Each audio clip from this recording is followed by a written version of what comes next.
Good morning. I gotta fix the camera. Forehead. Alright. Okay. So I've been doing a bunch of work and planning on what I wanted from Unity. And I decided I just wanted, the reason I pick up Unity is just to make games, so that you don't need to think about engine work. It's just make games out of the box. I was not getting that from Universal Render Pipeline. One of the things I also want that I guess is kind of particular, I want the ability to write shaders. One of the huge reasons I haven't gone with Unreal Engine is you have to go with blueprints for materials these days. There's not really writing shaders. So going into Unity and going, oh man, I don't want to write shaders because Universal Render Pipeline and HD Render Pipeline suck for that is ridiculous. So I decided, yeah, going with a custom render pipeline where doing my own shader programming is just so much better. And then I was thinking about, what do I want from a custom render pipeline? So at the end of the day, I just want, like what I talked about with Unity, I just want to pick it up and make games out of the box. I don't need the best graphics or any of this stuff. I was just thinking, I just want something that's fast and you can just make games with. So I came up with this cartoon render pipeline idea at the beginning, just not realistic graphics, just fast. I can always do another realistic render pipeline in the future and build off of some of the stuff I learned here, but like starting off with a smaller project, like less realistic, is also a really good idea for when I'm doing my first custom render pipeline. So I pretty much got down what I wanted to do with this cartoon render pipeline on the last few streams. Just very simple directional and sphere lights. I was working on this property volume system, and that's actually what I finished off stream. I ended up changing it. So when I first designed it, I built it into the cartoon render pipeline. So like, cartoon render pipeline had a cartoon property volume.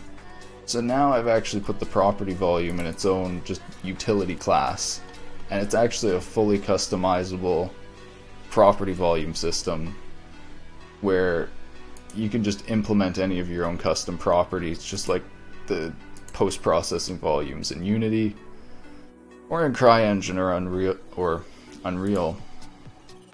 So like then here I've implemented the properties I need for the cartoon camera, fog, exposure, ambient lighting, and so that is all in a property right here, and we can just go and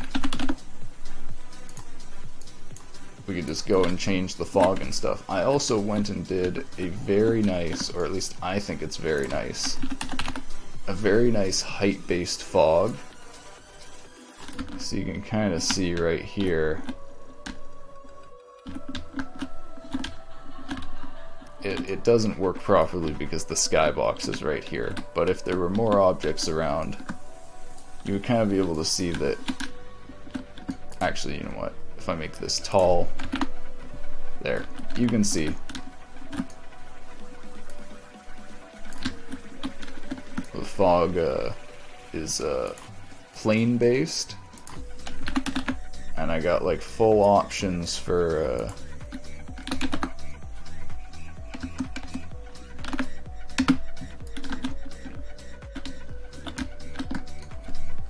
how to customize it. You can change the position, you can change the plane, so you can do like sideways fog, which I don't think I've really seen this before, but it's pretty easy to do. So that's such a nice thing to have. This is something that I wanted in Unity, and I was like thinking about programming myself. But now it's like, just do it in my own render pipeline. So where am I at in the render pipeline? I've actually got a bunch of it done now. I've implemented a bunch of these things like the fog, and I'm now working on the lighting. I just gotta close these to make some room.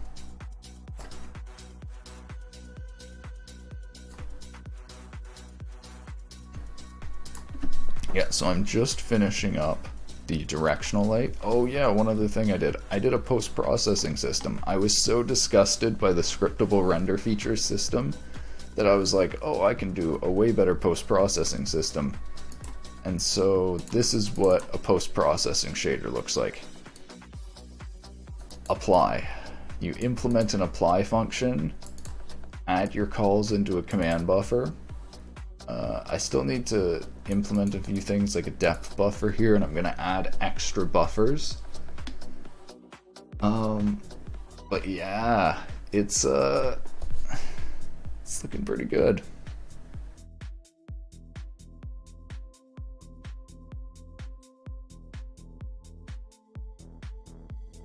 I'm just thinking. I also did anti-aliasing when I did this. It's got MSAA. Are you a professional software developer? Nope, hobby.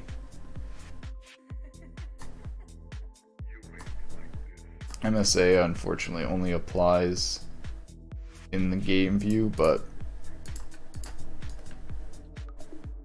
actually, why does it only apply in the game view? I'm just thinking about this. I guess it's because I have, yeah, never mind, I get it. The scene view is actually a hidden camera, and it doesn't copy the options. Oh man, Unity is really tricky about this stuff. Like, so what I would actually have to do is I would have to detect we're in the editor, we're in the scene view camera, like right here, and then I would need to copy the post-processing from the main camera. I don't think I'm gonna bother doing that. That won't work properly either, because if I apply post-processing effects in the scene, it might really mess stuff up. What about you, Taurus Johnson? Are you a professional software developer?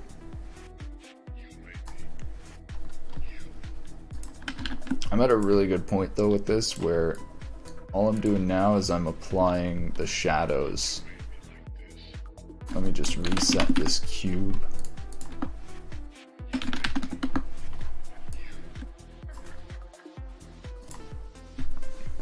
So I've got the directional lighting calculated here.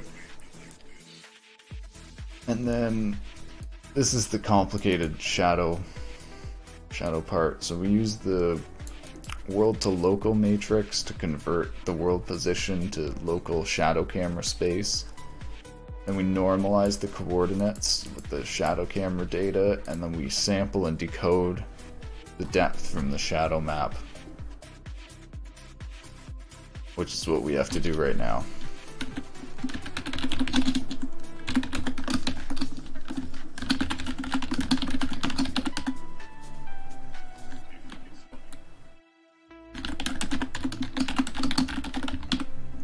Now, I don't think I've defined decode depth yet. No, it's down there, so I might need to to move this up. Actually, I'm curious. I don't know if I've actually can't remember testing if shaders in Unity compile functions first or after. Let's test this. I think it's gonna throw an error. Yeah, decode depth is undeclared. So because the other thing with this cartoon render pipeline is I want it to run on everything. My whole idea was, as well as so many issues with Unity just like not behaving how it should.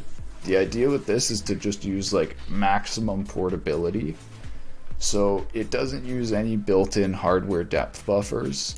It just has a custom depth pass, a single shader variant where it will encode depth and output that. So when you run this output surface, it'll sometimes, when depth pass is enabled, it just encodes depth. So then that encodes with our custom fixed point depth encoding. So that way depth will run on any platform, WebGL or whatever. Oh yeah. I actually realized something the other day. WebGL does not support. I actually wonder, I should look up what platforms don't support threads. So this property volume system, for optimization, I've put it on a second thread. But of course, WebGL and some other platforms don't support threads. So I can actually detect that and put it not on a thread. I need to look that. I'm actually thinking, like, I almost forgot about that, so I might do that right now. I'm gonna finish the shadows and then I'll do that. So this hopefully decodes the depth from the shadow camera. And then this is normalized 0 to 1. So 1 is also gonna denote that it's the background, so we actually need to check here that if it's 1, or maybe we need to clamp this at 1 is what we'll have to do. I don't know. Basically I have to make it so that if the shadow map depth is 1, there's no shadow there. But for the regular comparison here, we basically compare the normalized depth with our normalized depth from the shadow camera space. And I can't remember, I think the bigger value goes on the right here. We'll experiment with this. And then I'm going to want to add shadow bias to one of these.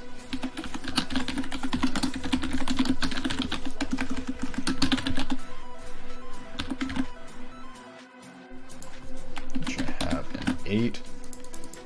Alright. Apply shadow. So right now I'm doing this with a step function, but I think my goal will be to try and do something like a smooth step, where, so where is my camera located? Something like a smooth step.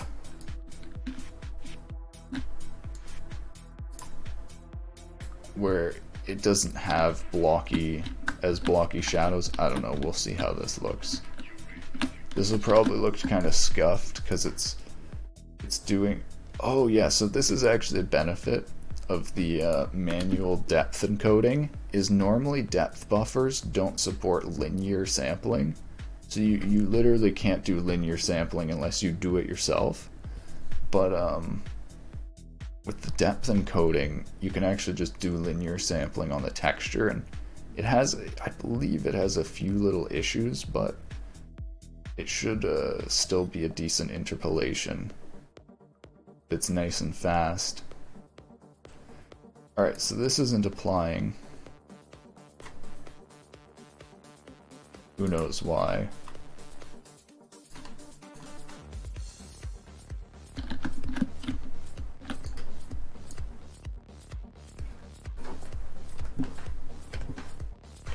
Alright, so the shadow bias should actually be changing and making things completely dark and black, but it's not doing that. Oh, because I'm applying the matrix, not that. Ah, it's in 7, not 8. Ah, there we go, okay. Oh my god, it's actually kind of working. I think. It's hard to tell.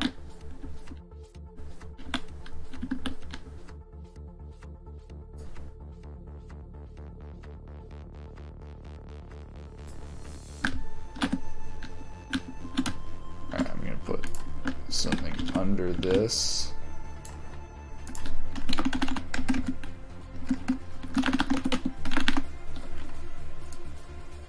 So what we're looking for is we're looking for the shadows to appear.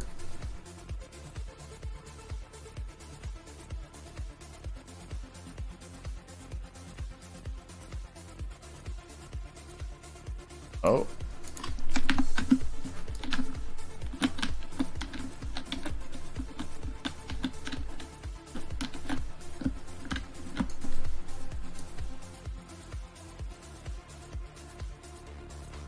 I might have this the wrong way. the step function.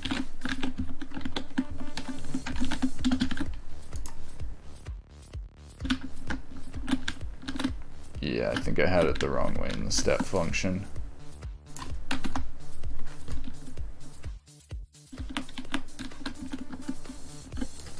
Oh yeah, and I need to make shadow bias based off distance. Oh, look at that, we got shadows. So we kind of got some scuffedness going on right here. I guess that's because it's doing hard sampling right now. But that's actually really good. We have shadows. I'm having flashbacks to, I remember messing around with OpenGL and like DirectX for the first time, probably like 10, 12 years ago now. And shadows were like, I remember trying shadows, I just could not get like depth buffer sampling or some of the matrix conversion stuff working. It was like so out of depth. Oh man. So seeing this working now is just very nice. So now the focus is going to be making this look good. So there's a few options here. I'm going to try the smooth step. If smooth step doesn't work, I can actually do dithering. Dithering usually looks really nice. Okay, actually, I'm just going to mess with something here just to make sure.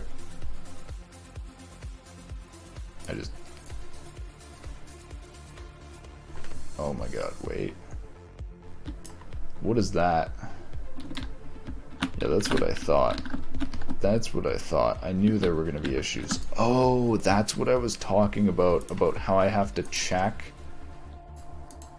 if this is like 1.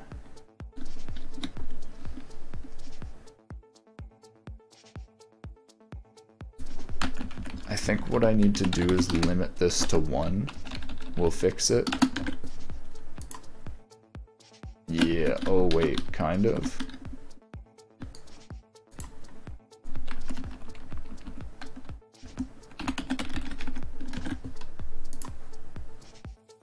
Huh. There's a little line there.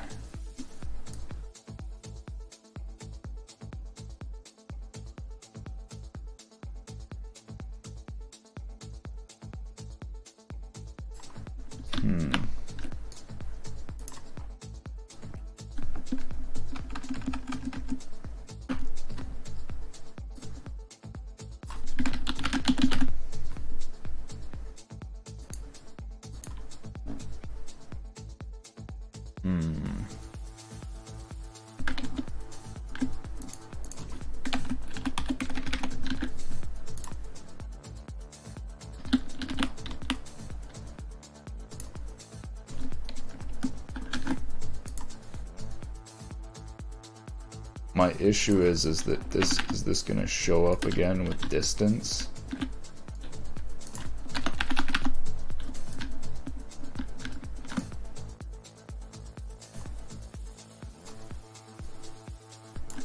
I might need to just make this based off a check.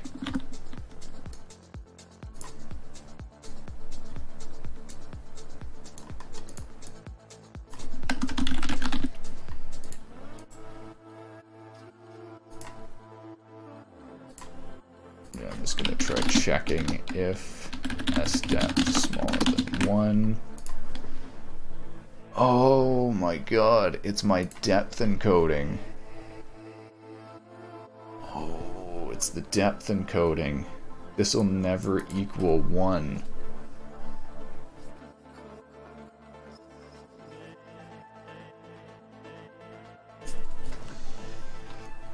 So the actual final result will be 1 times 255 divided by 256 times 255 divided by... Okay, I'm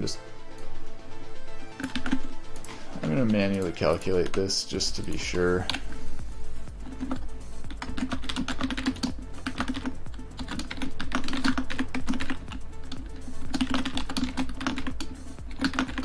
Man, I swear this is like...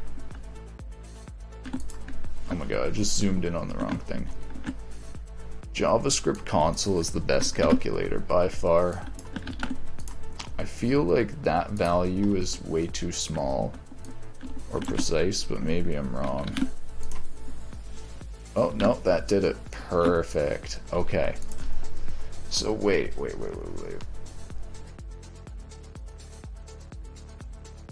Yeah, okay. Alright, that'll be fine. That will be fine. Alright. I'm very happy to get shadows working. I was not completely sure about this. Yeah, let's try and get these shadows smooth.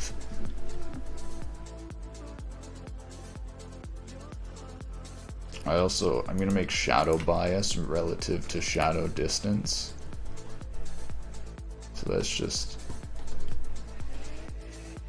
dividing the shadow bias by the distance, because the bias is technically relative to that depth. Oh wait, that actually, wait, no, multiply or divide. Yeah, okay, so that makes it in world space.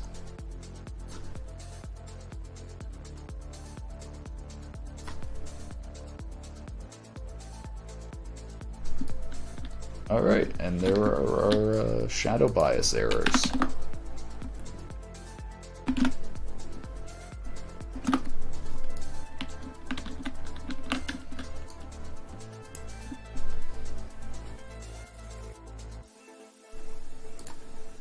Alright, so one of the things that I've seen is doing smooth step. I gotta be honest, I've had bad issues using smooth step. I think it's just because I'm stupid, but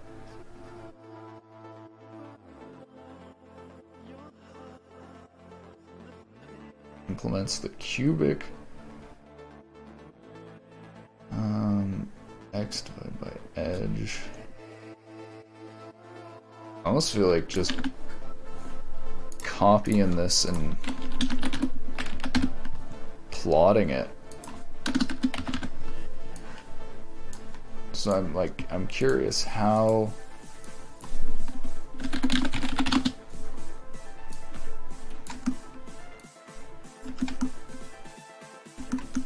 exactly does this work?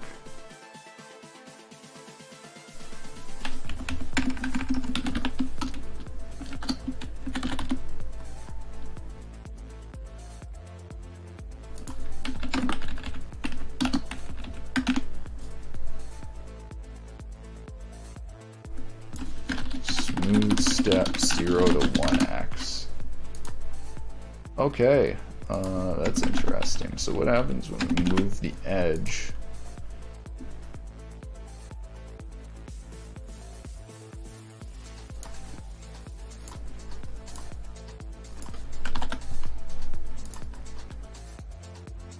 Okay, it literally moves the edge. Oh, this is very simple. I really overcomplicated this. I read like Hermite polynomial and I was like, oh, this is doing like an advanced weighted interpolation where you can change like the okay, this should actually be really good. I think.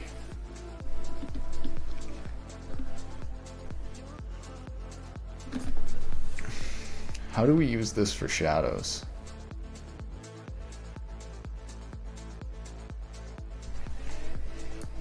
This is our edge.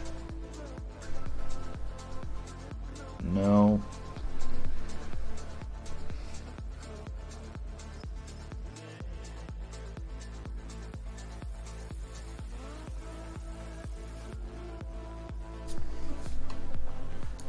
Maybe the difference between these and then the shadow bias is the edge. So the shadow bias will, in a way, also change the attenuation.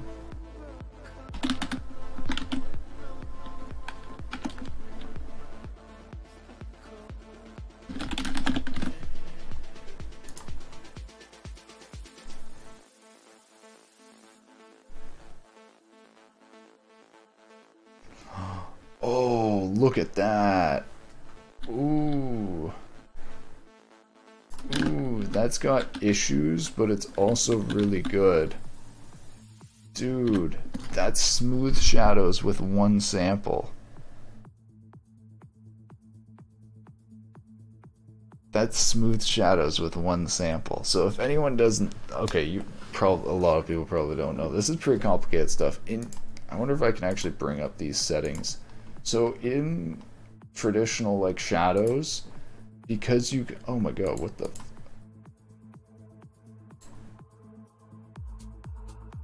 I clicked the universal render pipeline and it triggered an error in my code. Okay. Storing game objects is not permitted during physics trigger / contact. You must use destroy. Oh my god, so I need to actually detect. This is in the editor now. Okay. Alright, so they actually don't have it here. So cascades used to actually refer to doing blurred samples of the shadows. When you used to have cascade options in the standard Unity or built-in render, cascades actually referred to like the amount of blur samples you did. And the reason you had to do cascades where you sampled in different like cascaded positions is because you couldn't use linear sampling. Well, linear sampling actually has issues anyways on here, so that's like, that's the conflicting thing. So now I think that they do soft shadows in here by actually doing linear interpolation or trilinear interpolation based off the surrounding samples. But alright, so how do I check if I don't even know what I need to check here. It's not permitted during physics / content. I'm just gonna search up this error. Someone else has most likely dealt with this.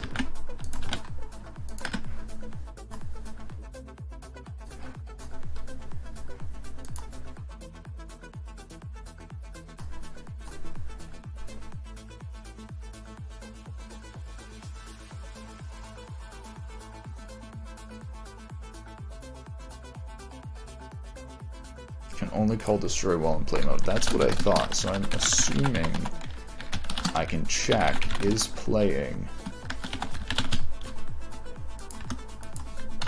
and I can run game object destroy.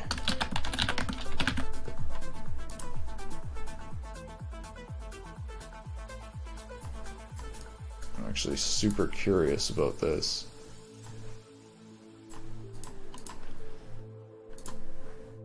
It kind of messes with me when I get an error just from clicking an asset, and it's not even an asset related to my code. Like, goddamn. Well, I can't get the error to show back up, so I don't know.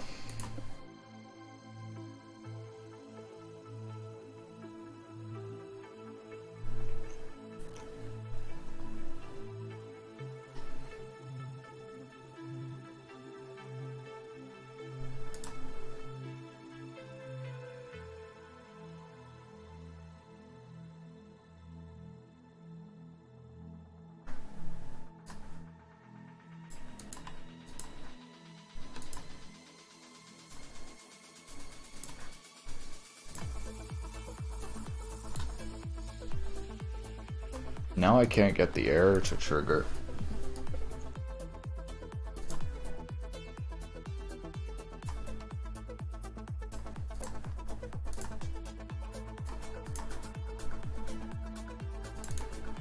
Alright, whatever.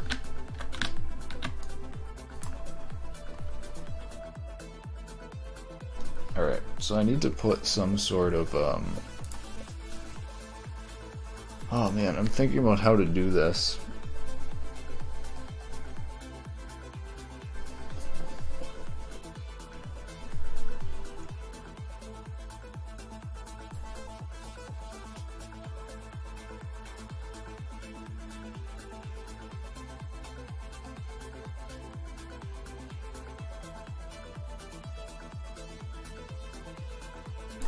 actually might try doing like a sort of my own custom curve, so comparing the depth myself,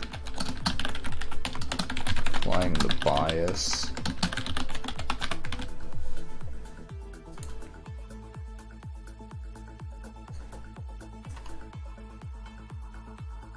So now is the difference between them. Oh wait, we need to do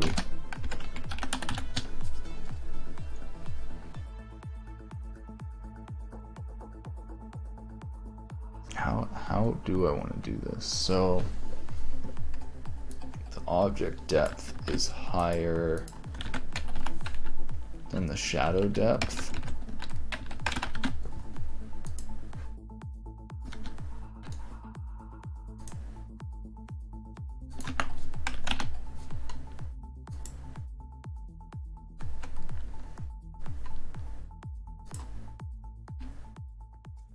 That looks like it's backwards, actually.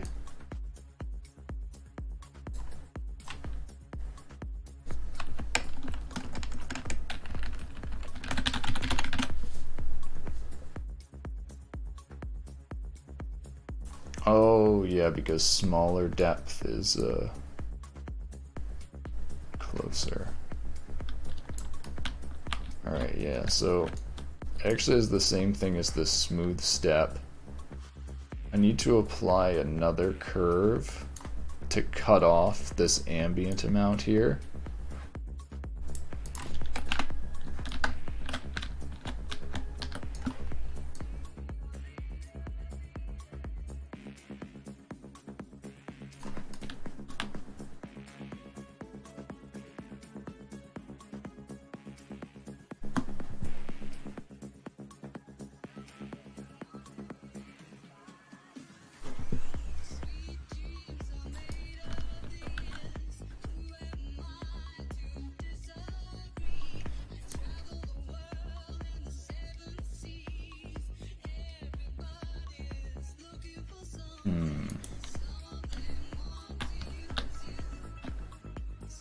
So I'm thinking about this because this is actually multiplying.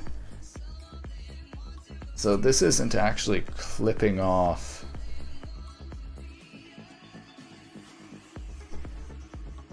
This is actually increasing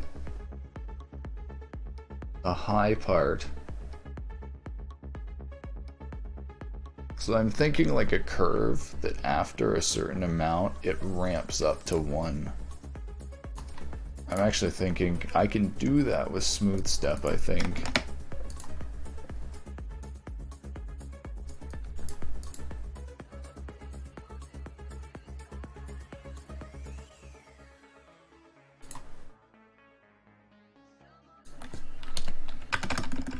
I can try clamping.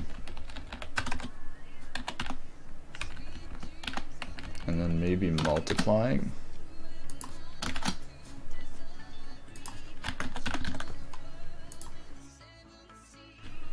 Yep, seems like it works.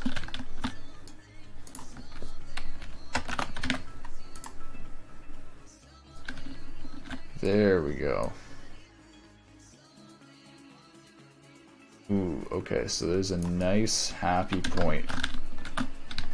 How does that look? So that's somewhat soft shadows.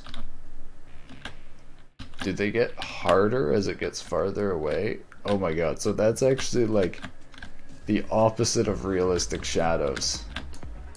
Realistic shadows get softer as it gets farther away, and these get softer as it gets closer.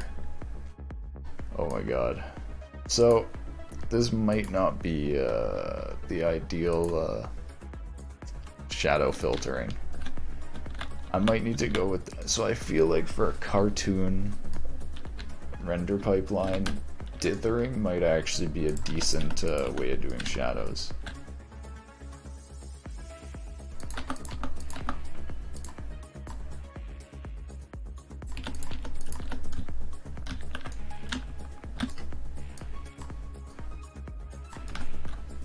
So I'm using this to test.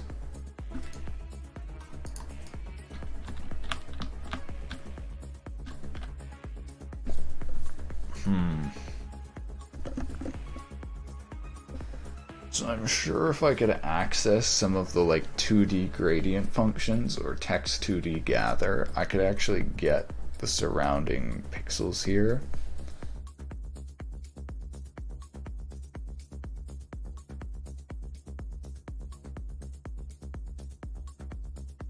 I'm just wondering, is there a way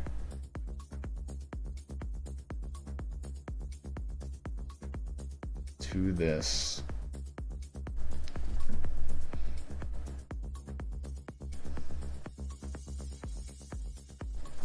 So that's the main issue, as the depth ramps up, this gets sharper. And so I guess what you could do is actually like divide this by a depth or something. Like maybe literally divide that by the difference. Now it's just like getting really complicated.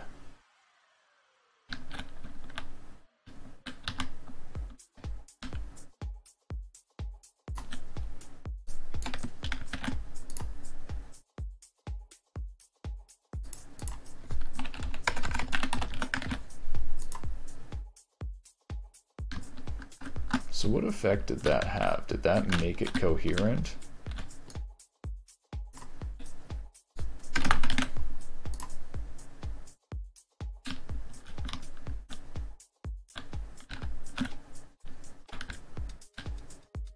Yeah, so the other thing is any bit of sharpness on the shadows creates this really unpleasant deformity here. And the dithering really fixes that up. Also, I have this size option here. I have this size option that simulates the light being bigger, and it even changes the penumbra or umbra, I can't remember what it's called, the backside lighting. And I could actually implement this in shadows if I had dithering. I could actually dither the shadows more. It would actually have a similar effect.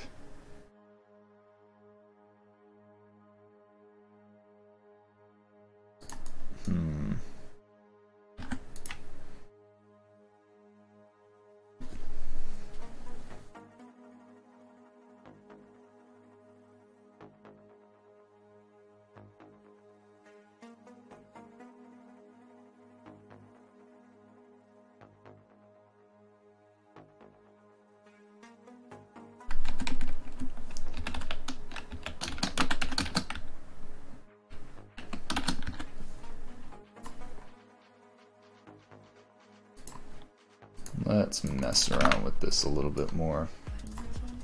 Wait, releasing render texture that is set as camera render target. Oh my god.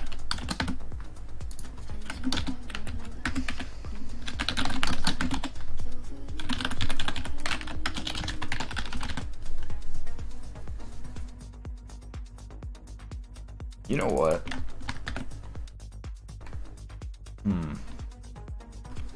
No. I thought about setting this to null each time, but it might be less efficient.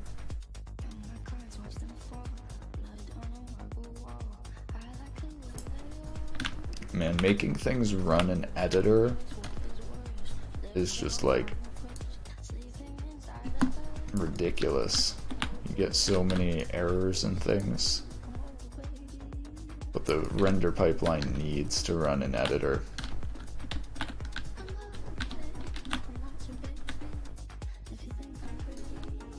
Yeah, so I don't think this sampling is gonna work.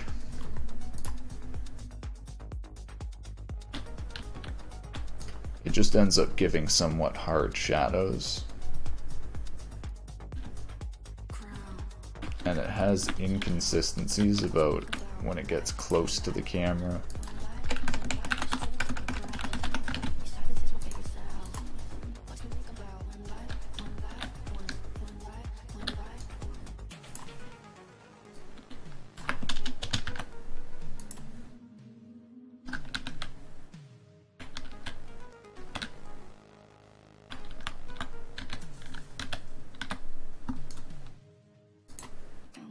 I'm still really tempted to try it though.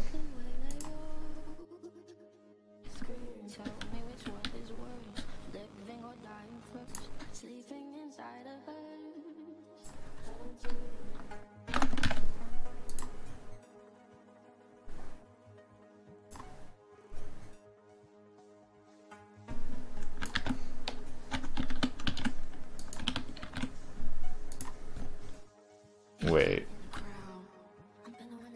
I'm stupid. That just makes it 1.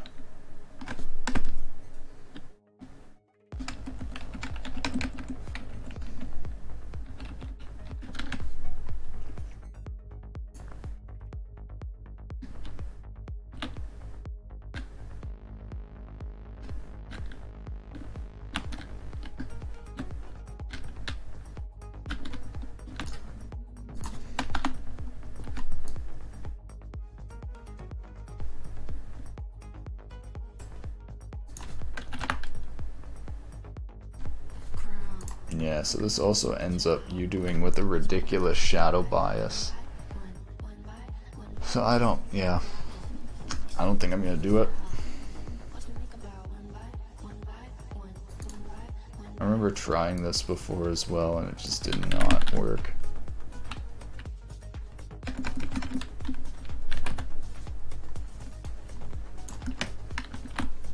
So let's go with step and then let's try dithering.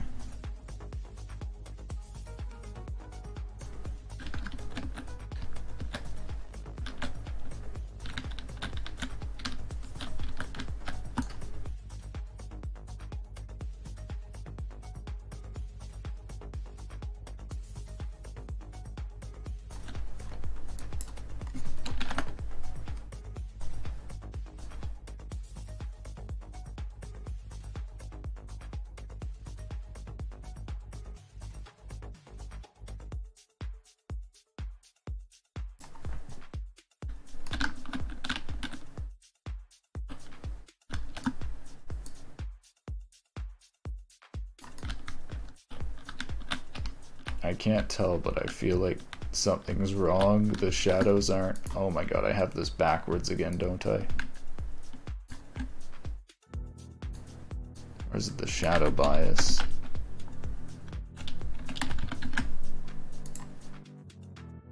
No, I don't think I had it backwards. Oh wait, I did have it backwards. Oops.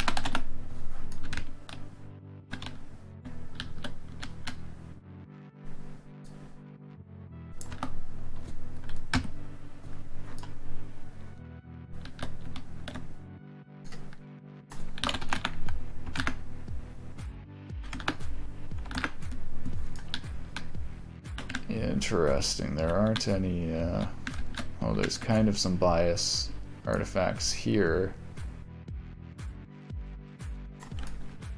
But there's actually not any on the spheres.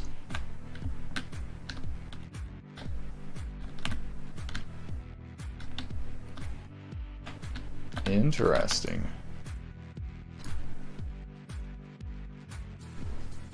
I kind of could have sworn there was going to be. I wonder if I turn... No, I guess there isn't really any... Wow, this is really... There actually seems like there's less bias artifacts than the built-in Unity, or the universal render pipeline.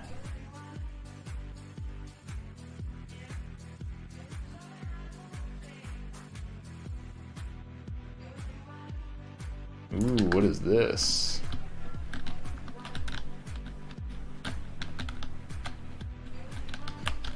Is that depth not being called?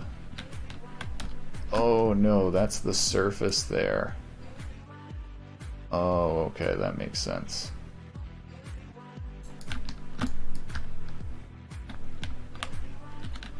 Okay, let's try and add some dithering.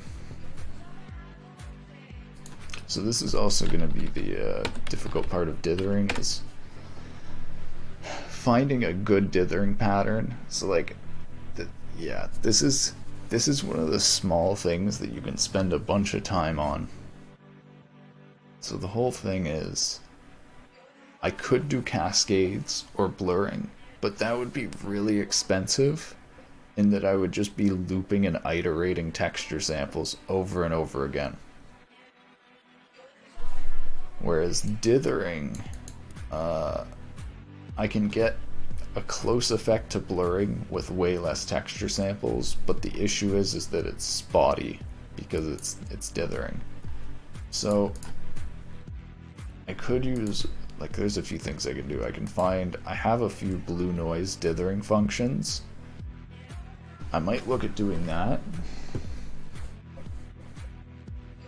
One of the best things I actually found a while ago that replicates blue noise is Morton coding, and then using like golden noise. So using Morton encoding to go from 2D coordinates to 1D coordinates that preserve distance, and then passing that ID into a Robert's golden or quasi-random sequence. There's a few things I could use. I think at first I'm just gonna do my own little crappy cartoon dithering. I'm almost thinking, because it's a cartoon render pipeline, that like having a little pattern in the dithering might actually be good.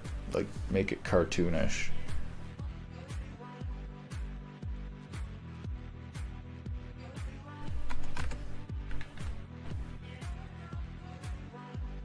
The other thing is, I think I'll apply the dithering to the X and Y right here, because I'll want to apply the dithering, I think, in world space.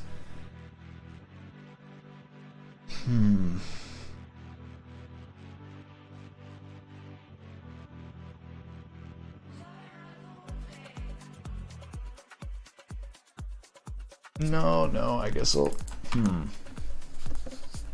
I almost feel like making the dithering a separate option. I was gonna make it similar based off the size.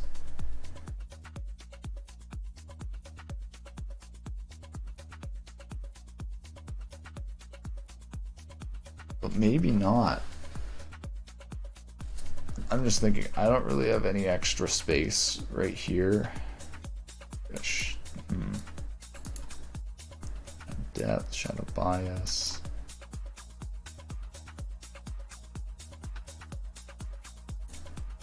Let me start planning the next of this. I think so. What I'll start doing next is like number of sphere lights. But then I will have extra space, I believe, so I can do 12.x is directional light shadow dithering.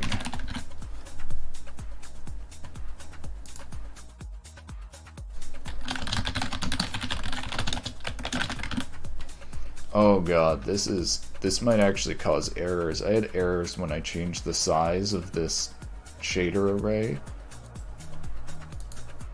When I changed the size of this array, it caused errors and I had to restart the editor. And I actually found a bug on the Unity like bug tracker that said they won't fix it because it's just like the way it works, which I guess makes sense.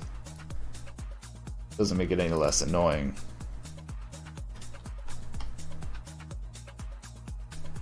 Alright, so I don't have to restart the editor, I'm just gonna hard code this at the beginning. I'm just thinking, like,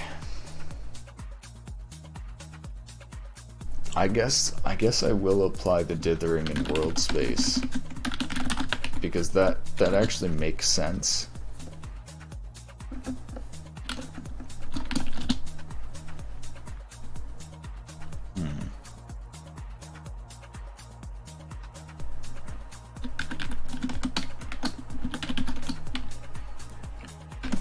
Wait. I keep setting this to smart and Unity keeps resetting it.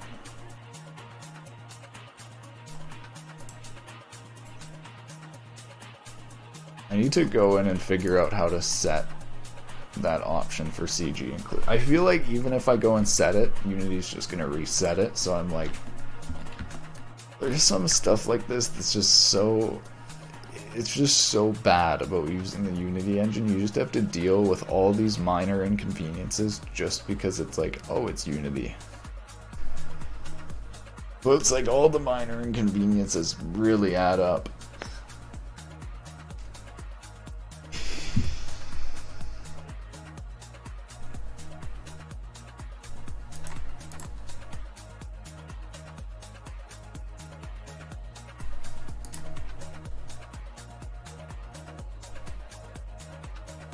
I'm just thinking of just copying another function to do this. I already have some blue noise sampling.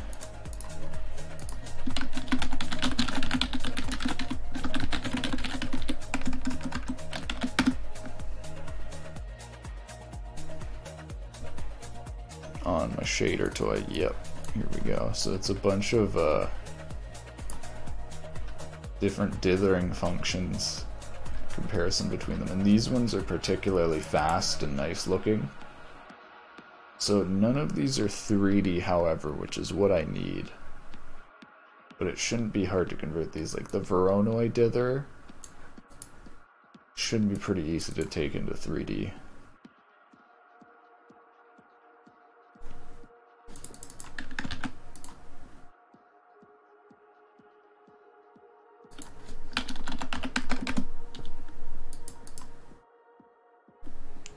Yeah, see, like, this is an almost cartoonish one. That's kind of why I think I'm gonna mess around with these a bit. I kind of feel like trying to get a cartoonish effect going.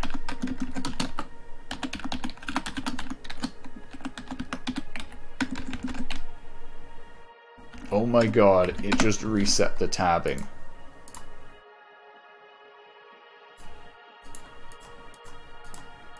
Oh my god, it did it again.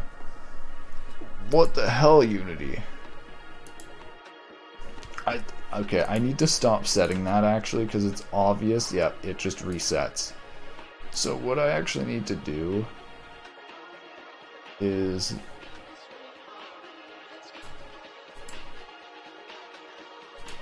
I need to figure out how to add an extension. You know what, I should just Google this. Unity keeps resetting Visual Studio tab options. This might be in the preferences.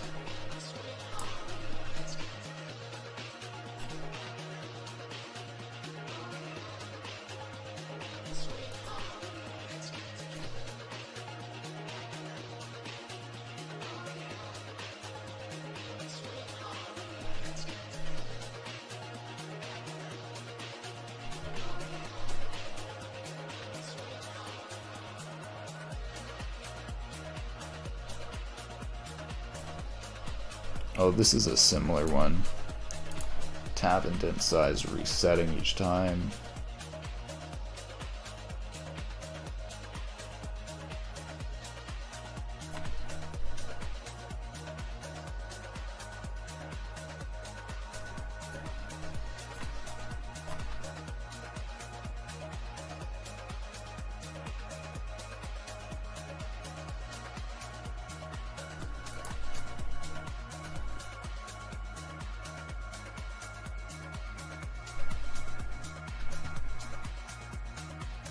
SLN file setting this.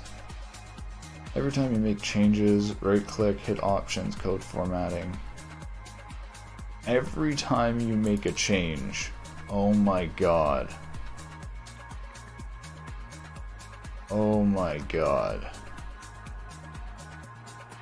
This... Huh.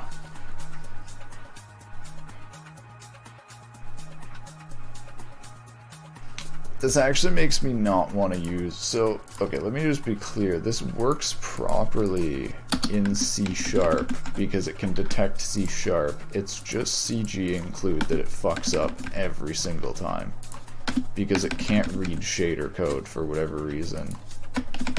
So I'm just like writing code and it just does the wrong tab indent. So you know what the solution is here? it's not use fucking Visual Studio. The solution here. Let's go cartoon render pipeline. CG include. Open with. Let's fucking go. Gedit, dog.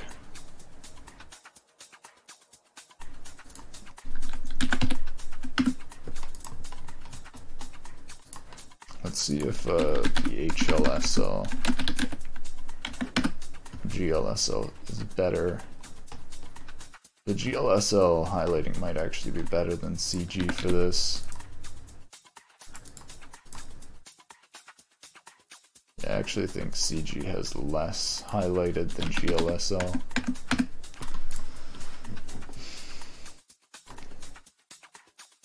Alright. So what we need to do is we somehow need to convert the 3D world position to a 2D dither value that we use to dither the shadows.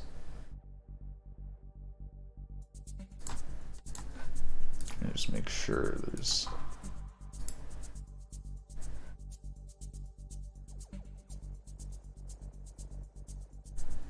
Does this, hold on, does this happen here too?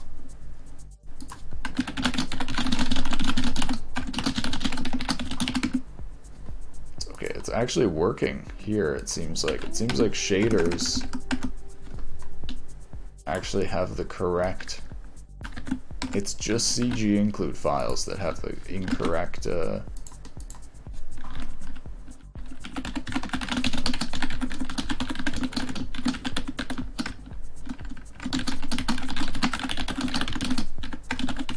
No, it's not. It's not doing any incorrect indenting. I do not understand this shit. Whatever.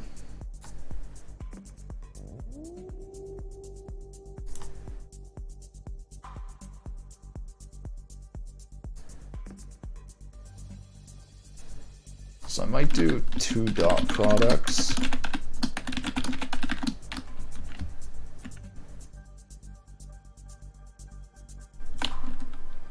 And then feed in the world position to both of those, but swizzled.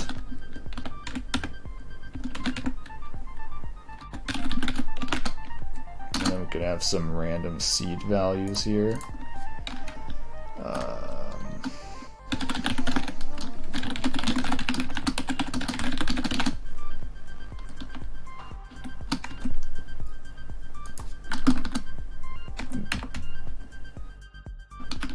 So I'm just going to use the console here to generate some random multipliers.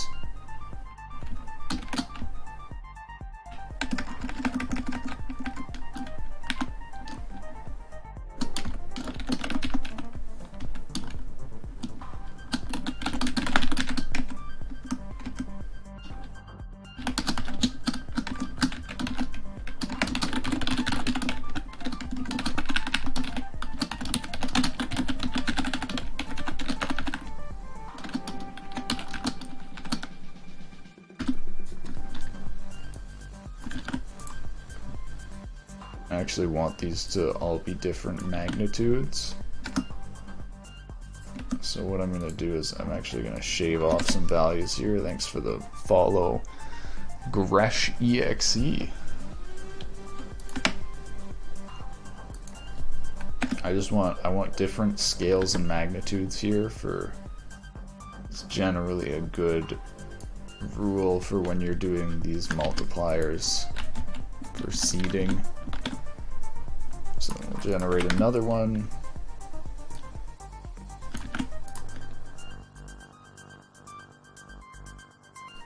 And I might put this on 2 lines because it's going to be a bunch of code.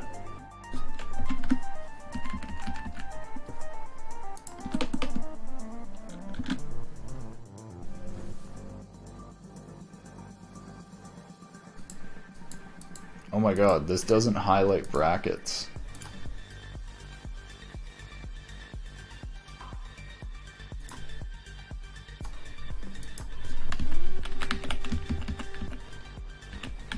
Oh yes it does.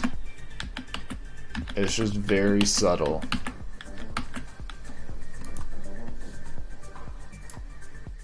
And that's probably my fault for, oh wait, the language that I'm using. Actually, never mind.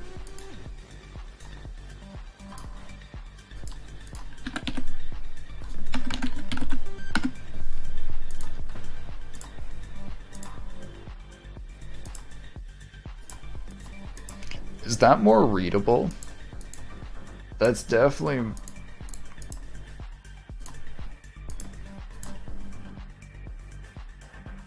Oh my god, Cobalt is actually so much easier to find stuff. So we're gonna go with Cobalt. So we'll do the same thing here and make these different scales.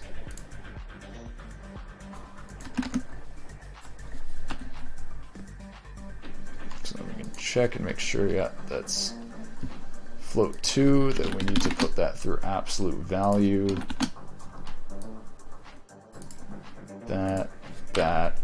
That'll apply dithering. Okay. Yep, there's our dithering. So that's kind of fucky.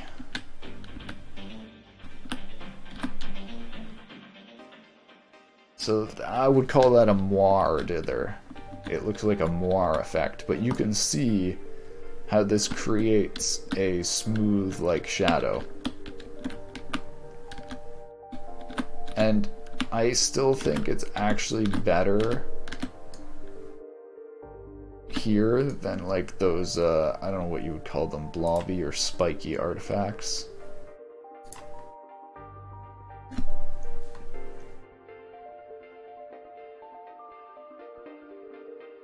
So I'm just thinking, why is that so crazy big?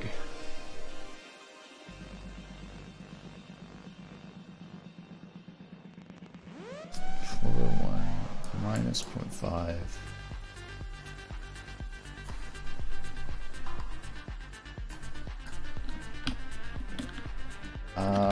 I guess because it causes more movement there.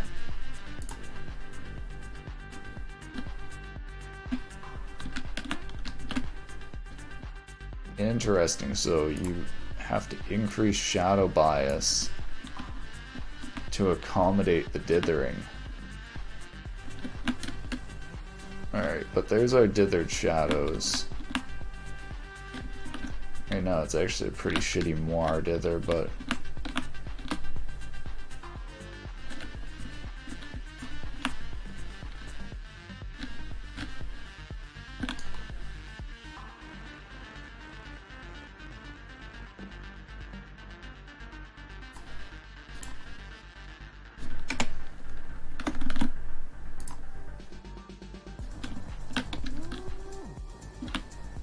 I do really like how it's able to blur a good amount of area.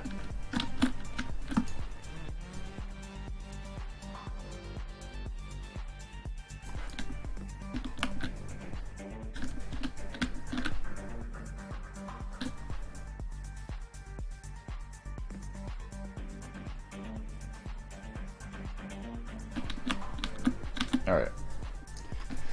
So, I've got a few ideas. I could do a block-like dithering,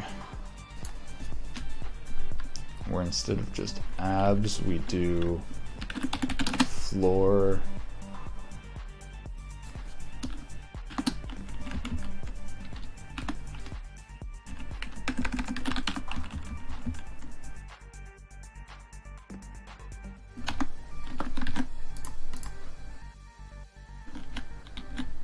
So now this is like a block dither.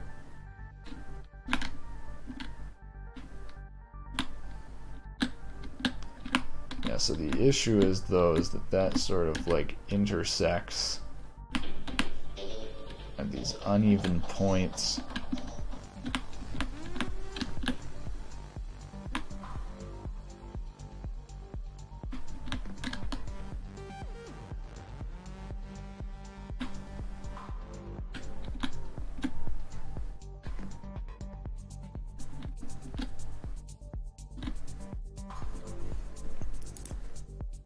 So the other issue is I actually realized I can't just take those dithering functions from my shader toy, because those take 2D values and output 1D dithering values, but for this I need to take in a 3D value and output a 2D dithering value.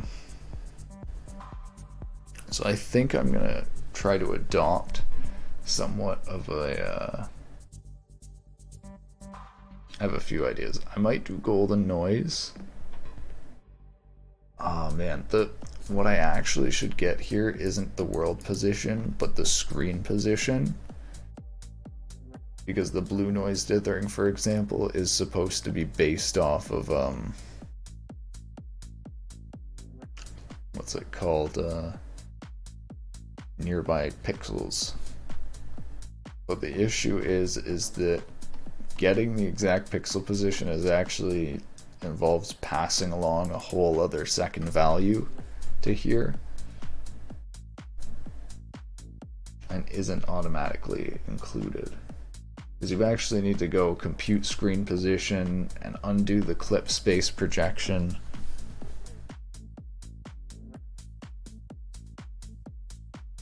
So yeah, I definitely think I'm gonna end up doing this with world position. The question is just though, what's a good way of doing it?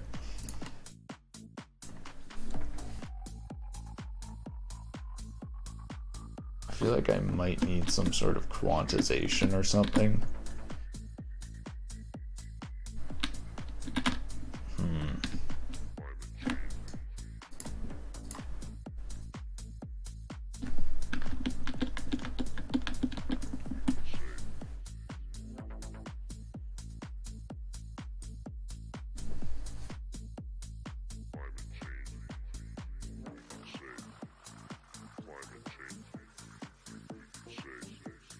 Yeah, I might try the Voronoi.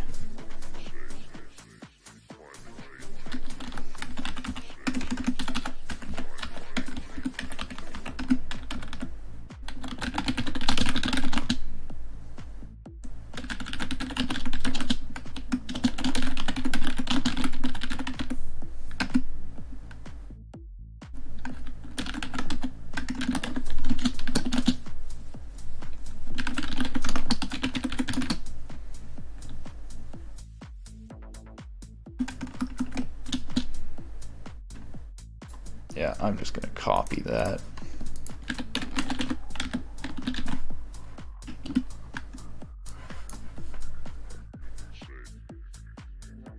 I feel like the Voronoi dither is the easiest to apply to 3D.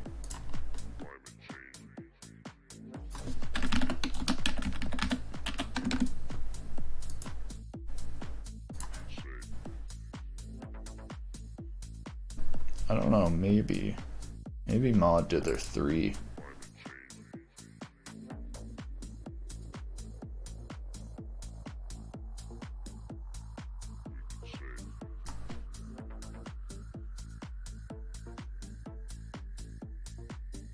I don't know how I would apply this to 3D. I would need to add a whole other Z component part with a different multiplier, and yeah, Voronoi dither is easily applied.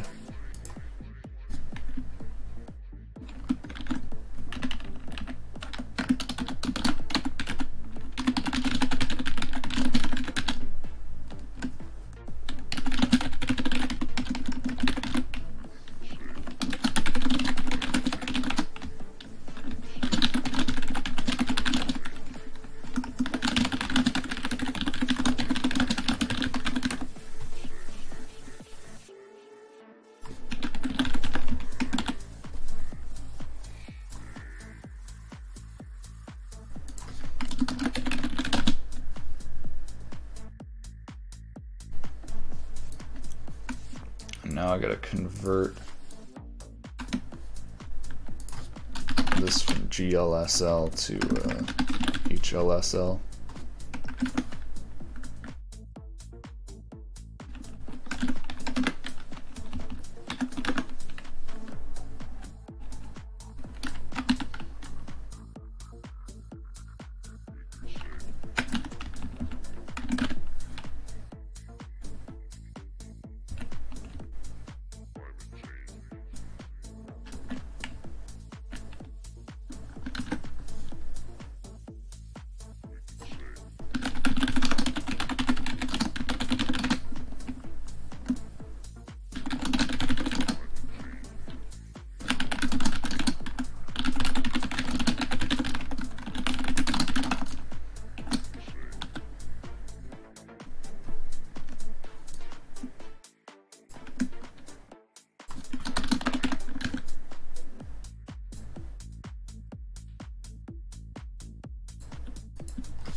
Oh, interesting.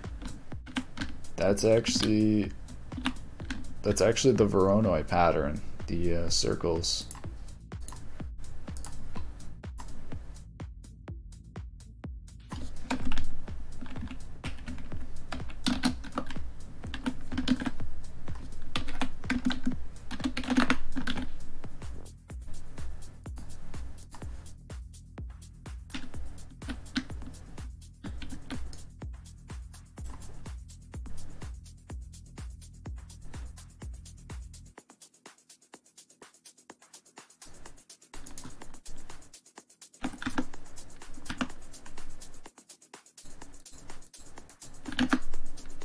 So I need to scale up these values a bit.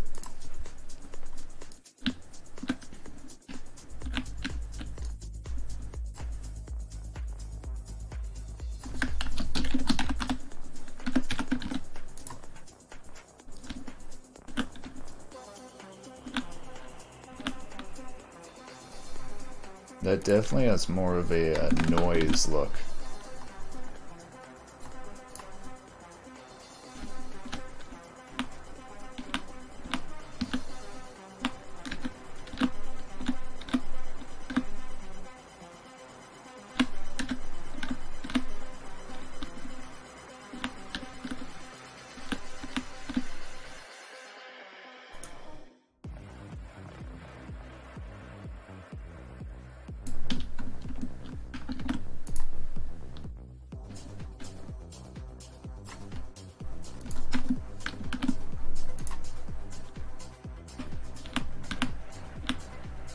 Oh, wait, maybe I should base this off the view direction, which doesn't change as much.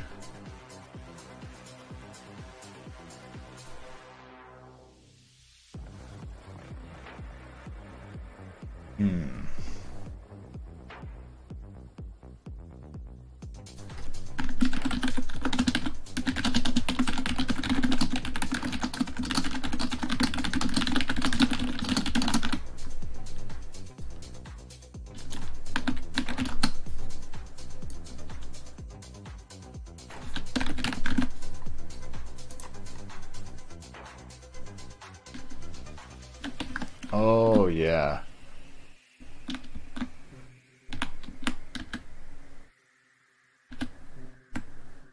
That actually has such a nice effect. It's like little paint splats.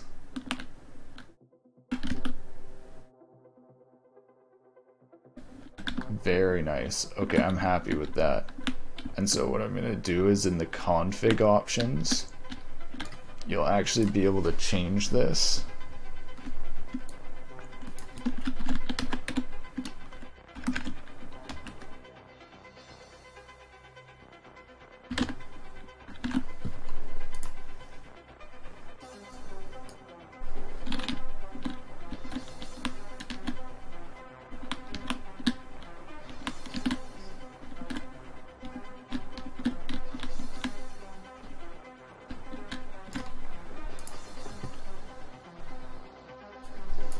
Scale it up a bit to test.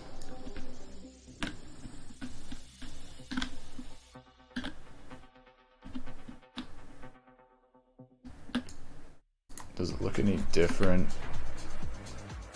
when instead of swizzling I add a little bit? Not really, okay.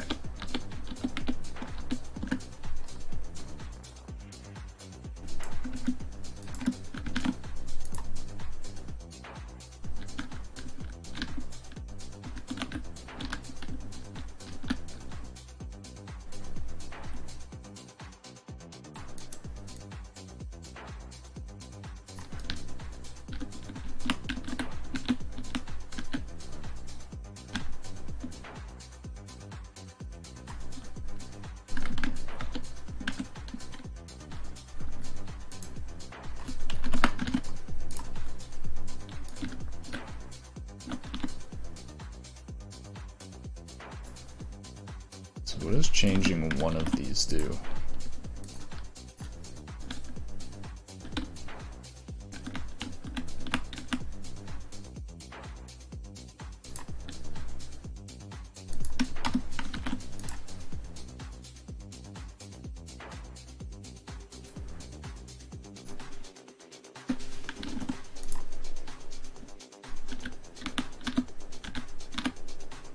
Very nice. Okay, so I like how you can actually change the sort of style.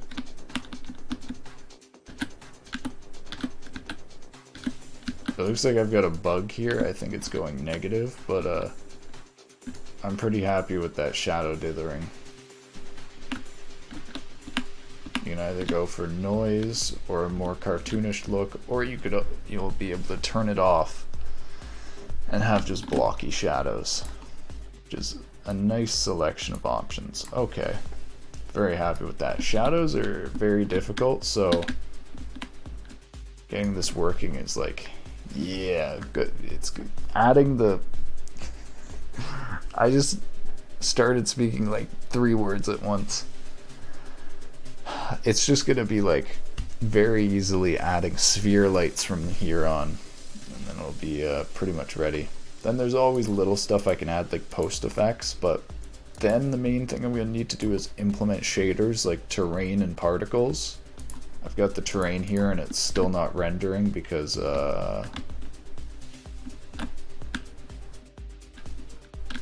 wait, why does the terrain look so small? I guess it's just small.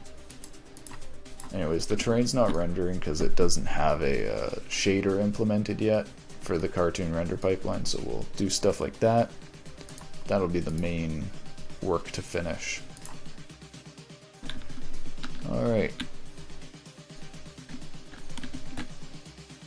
Hold on, I'll be right back. I'm gonna go get some water and maybe some breakfast.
I just figured out how I can convert this to 2D coordinates. I am a genius. Polar coordinates.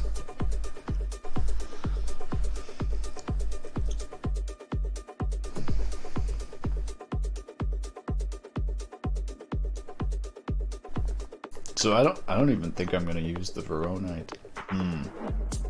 I kind of like the idea of the Voronoi dither because it comes out as like the circles or paint splots. I'm gonna go with that.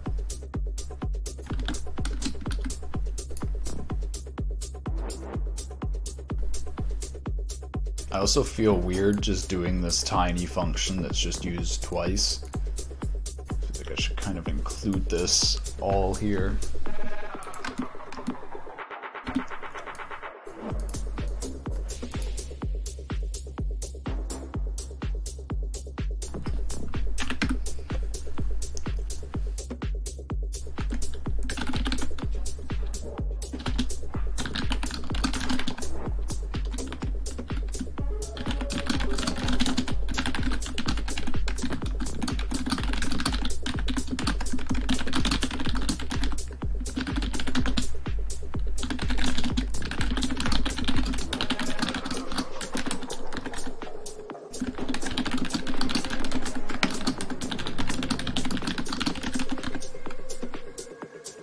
I honestly feel like maybe doing it with vector 3s might even be faster than throwing it into Atan, but we'll see.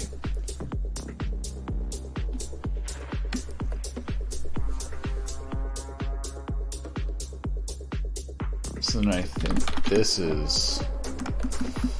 How do I get the... Okay, let's go through trig here. So the X and Z have a length, and the length of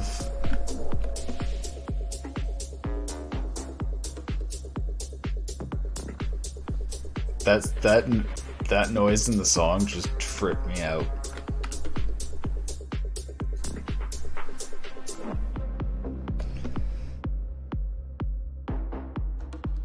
So I know the X and Z this will get the polar angle.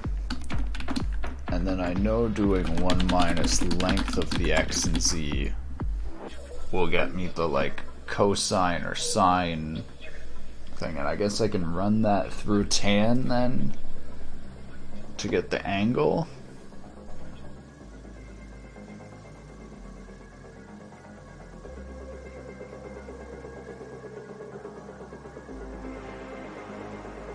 Honestly,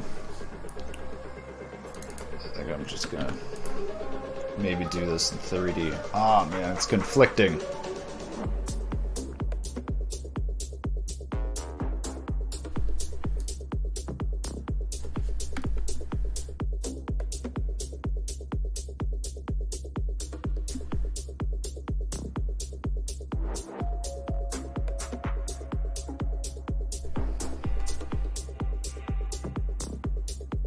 Yeah, I'm thinking normalize is faster than Atan, but doing this with back 2s is probably faster.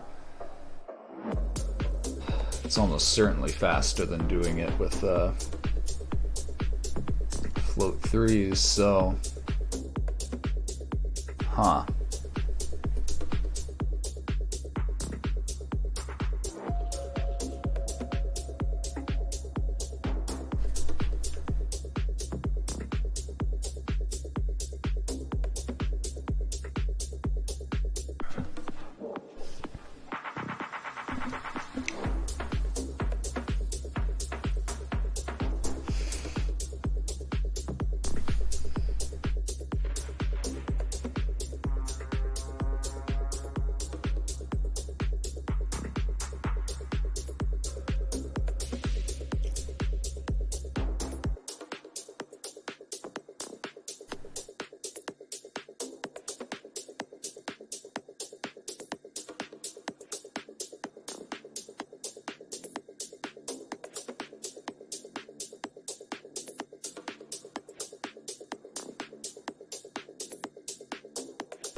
So I'm still refining this dithering. I'm trying to actually make it more efficient as well. I have an idea of a way to do just 2 of these length calls by using CSG functions to combine them in different ways. Hopefully it works. We'll see.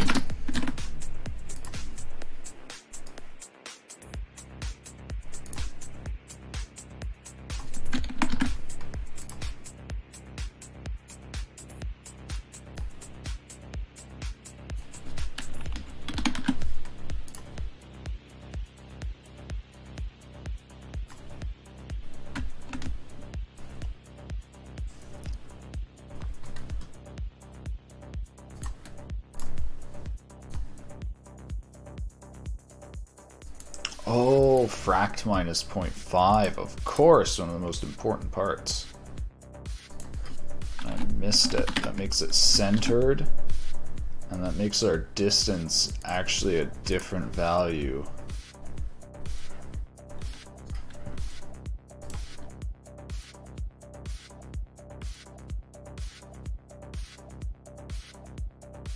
So that means our max value is now 1.5.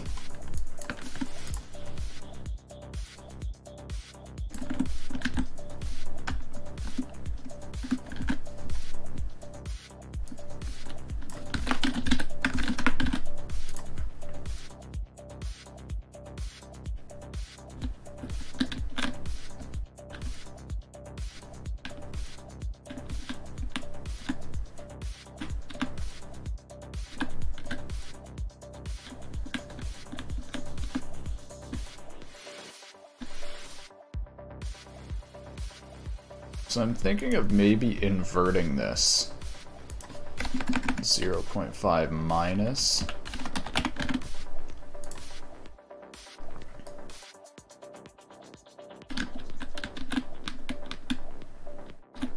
Yeah, kind of like that.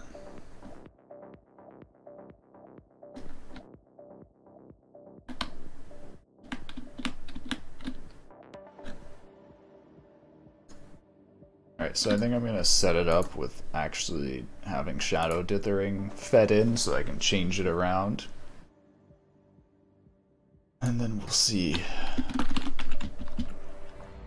But then there's also this config.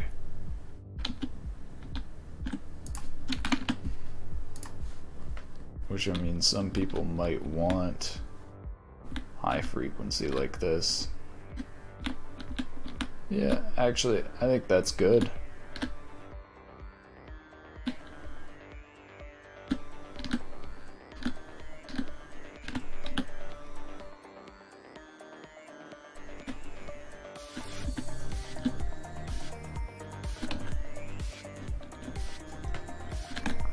Alright, let's feed this in. So we set that up to 13. Now we need to expand this to also 13. I actually want to look. I don't think they give you any way to do this. No, they don't. So it's gonna throw errors as soon as we expand this because it's just the way Unity works, and I'm gonna need to restart the editor. So here, right after we set the array,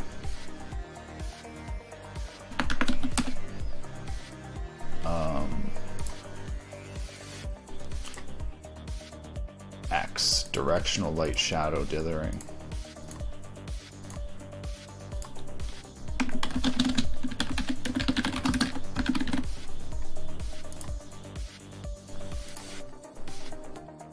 So then we use that as the dithering multiplier right here.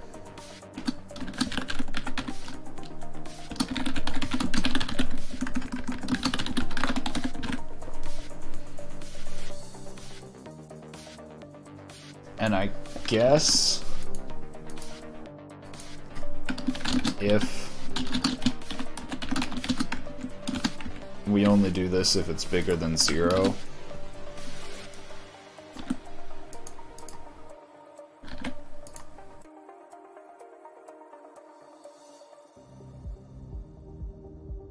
Yeah. Yep, there's the error, so now we gotta restart the editor.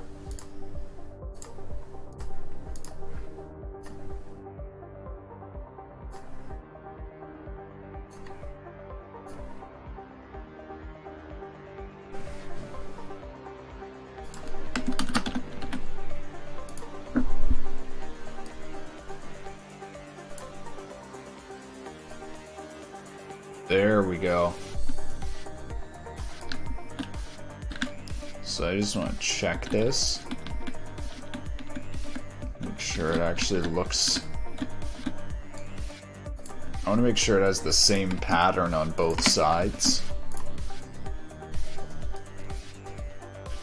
Oh, so you can see there's kind of these circly, bubbly patterns here. Are they? And they aren't there on the other side. Yeah, that's what I was worried about.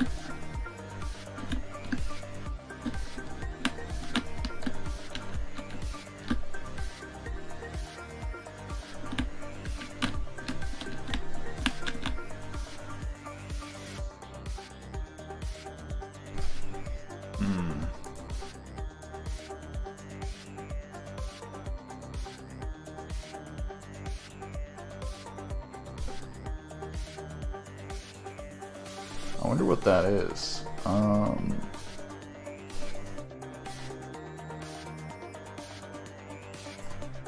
If I flip this around, does it go on the other side?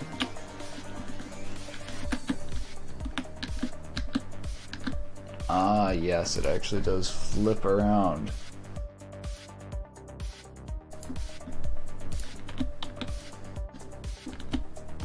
So I wonder if I flip around D2 and D1.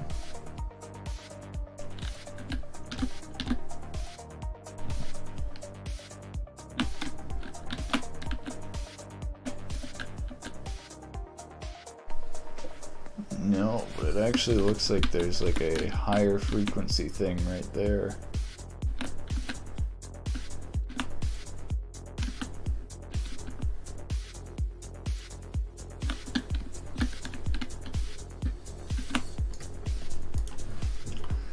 I wonder if that's from the cosine right here.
So on that side, it sort of has circles in the middle. And this side, it has the circles on the outside. Yeah, that's what I was worried about. So these are only showing one on each side. So is the sine being taken into account?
Huh.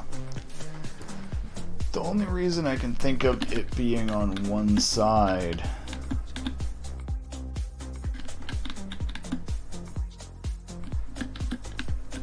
I guess it's literally that direction being favored in the dithering is what's happening.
Oh my god, I might just go with circle dithered shadows.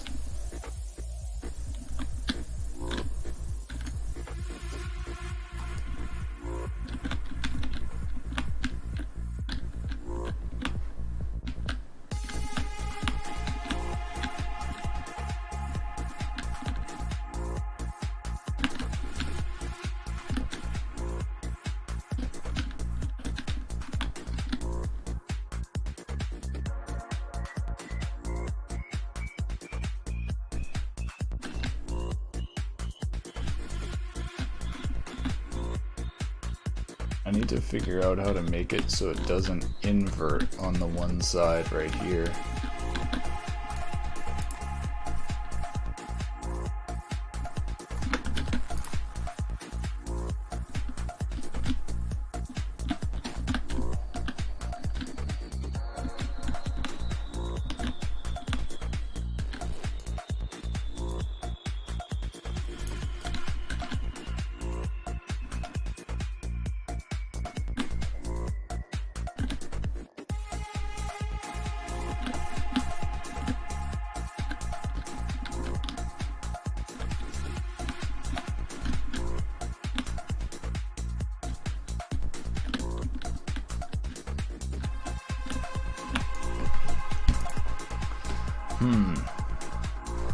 So it's because the negative direction dithers the one way here.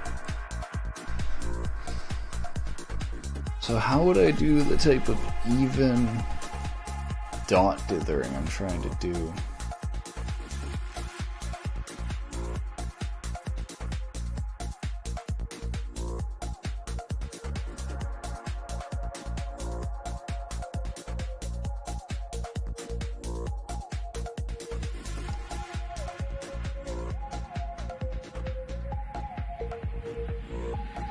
Maybe do abs and then minus again.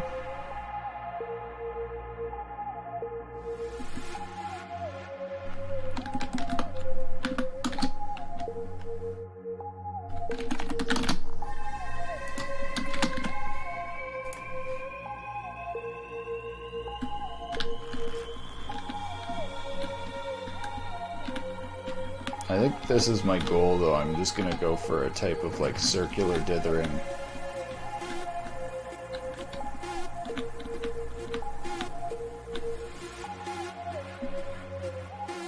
It's an interesting pattern.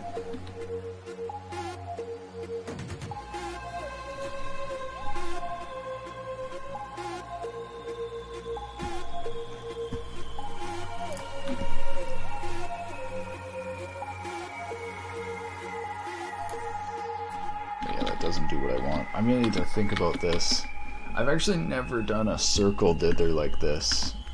Like dithered in a circle pattern. Purposefully at least. So I gotta think, like this sorting into a grid makes sense.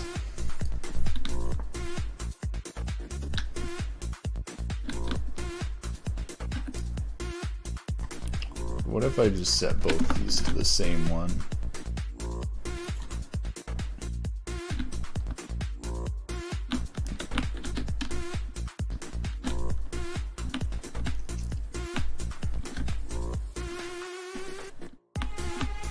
Okay, so when it needs to move up, it does negative.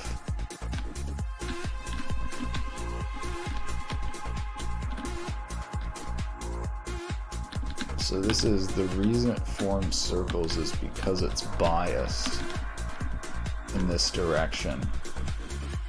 But then being biased in that direction causes cutouts of circles in the other direction here, when we want this to be circles as well.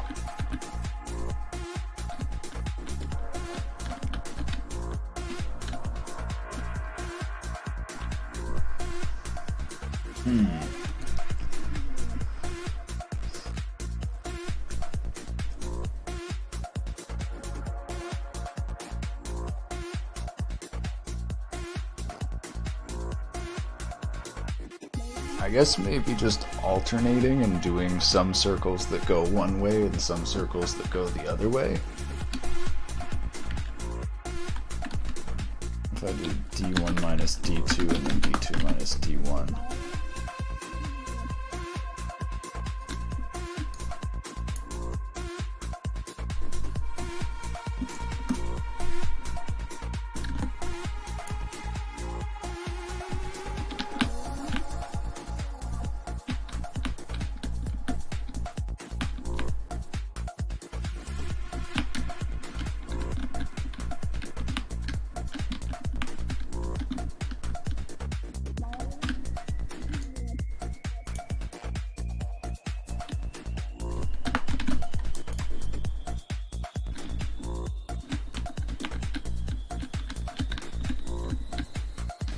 Somewhat circles there, we got circles there, and now we got cutouts over here.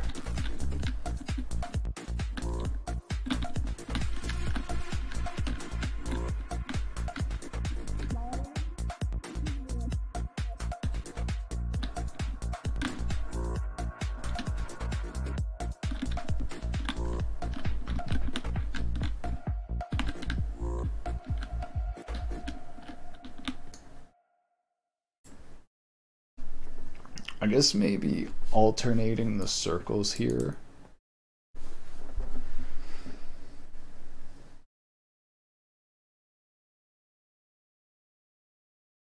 I'm actually kind of interested in this. What if I just make the dithering the X and Y of the circles? Like, that would be the fastest thing by far.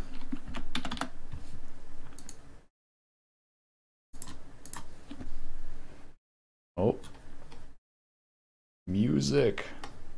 We need music.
I just realized I can actually apply this multiplication in the cartoon. Oh my god, why is it reloading the solution? Oh god.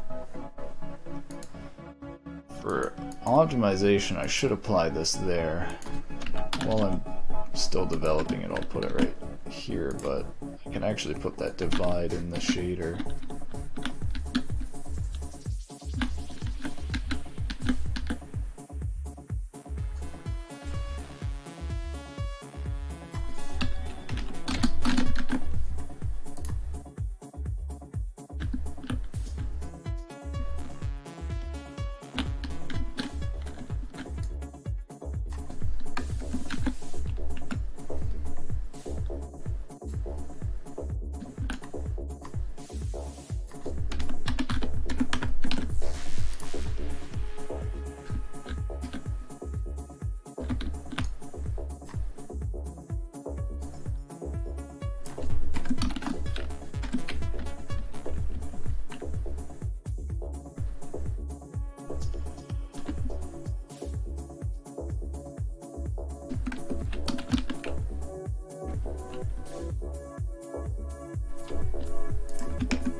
So I think what I want to do is I want to actually randomly flip these to be negative and positive, so it still does, there'll actually be a mix of inner and outer spheres.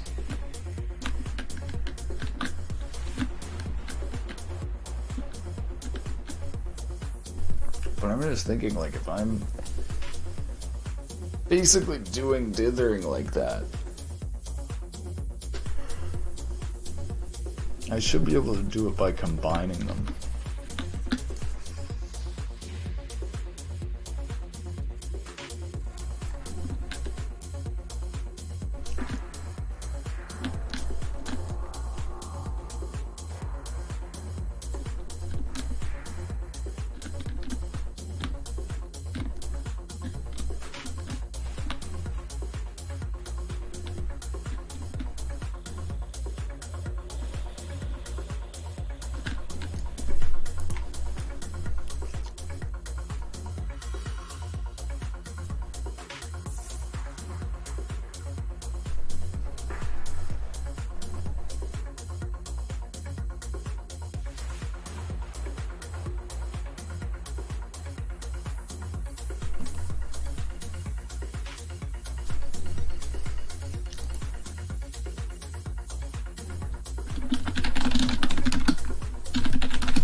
I'm just thinking of how do I want to keep track of these?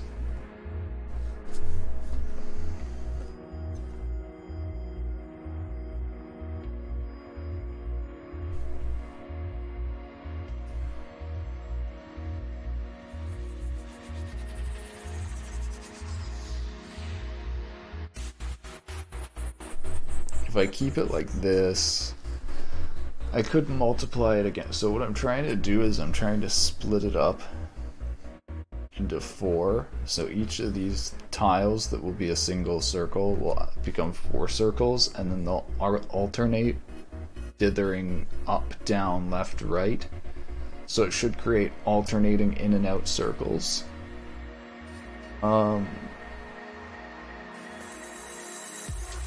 Yeah, I'm almost thinking it's easier for me to just do the checkerboard system first and then add the circles afterwards.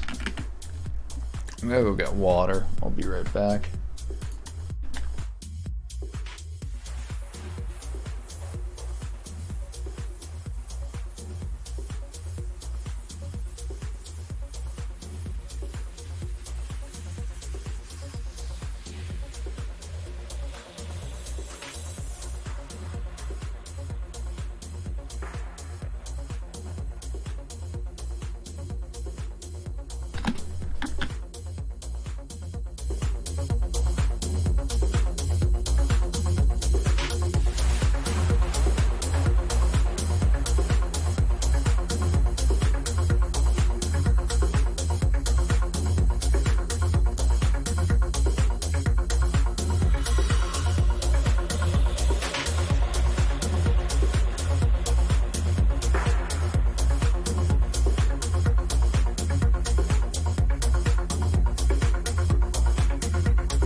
So here's actually an issue.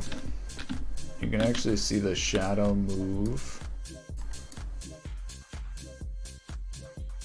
to the left and down when the dithering is negative, and it moves up when it's positive. So this is actually the sampling being biased in one direction. It's my own error. It's right here because the values are nearly the same.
I feel like sine isn't working.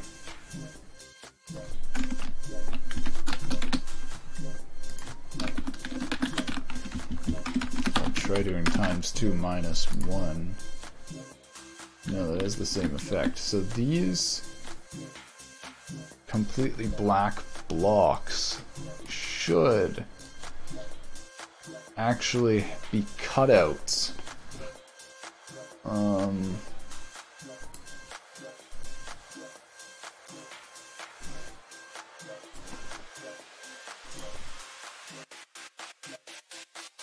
I don't know if this isn't multiplying by negative or what.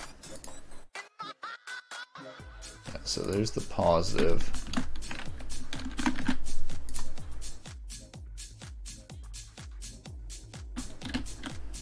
Oh, because the negative flips it all the way up here. Ah, okay, I'm kind of getting it now. So I don't think this checkerboard method is going to work. At least, well, it's going to have these big blocks. So I think the reason the cosine distortion in there worked well is because it created the effect of flipping the positive and negative.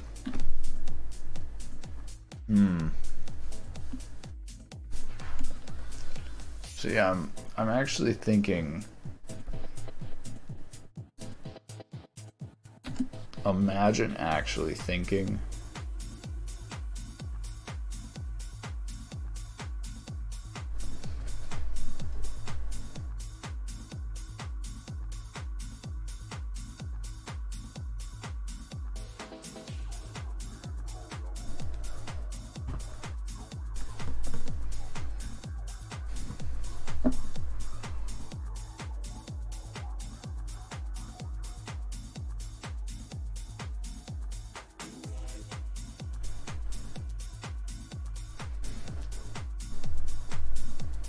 You ever look at your phone, there's no message there, and then you put your phone down and there's a message?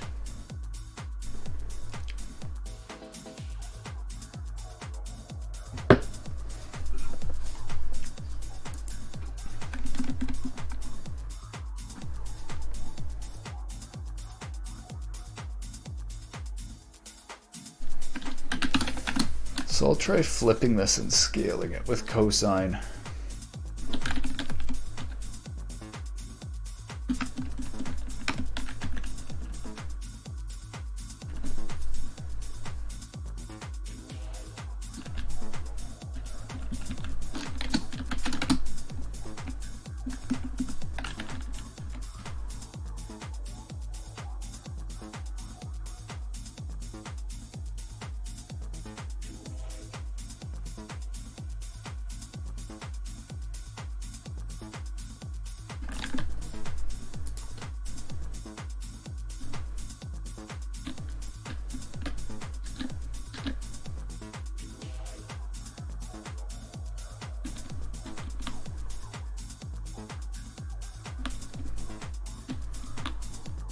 I feel like there should be a way to have two of these and not have them intersect.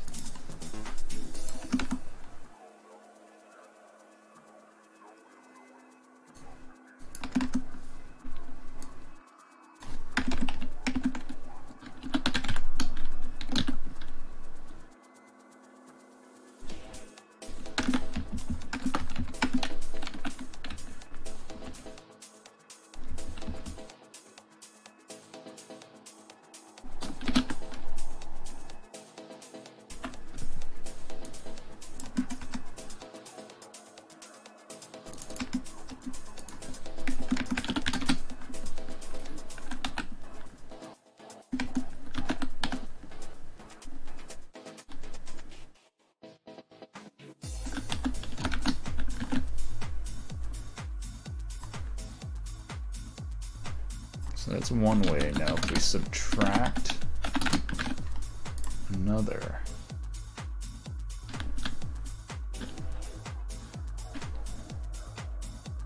okay.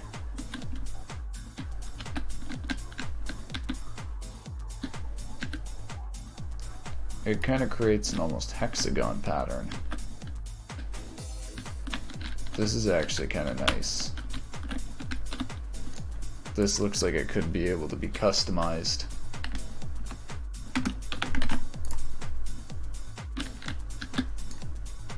Sort of if I do a high frequency with a low frequency.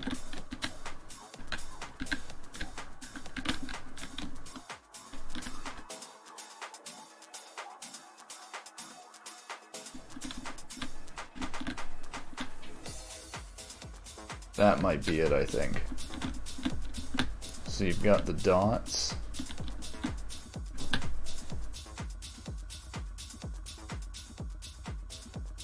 Yeah, actually, either way it still has the dots. I guess, I wonder if time works here.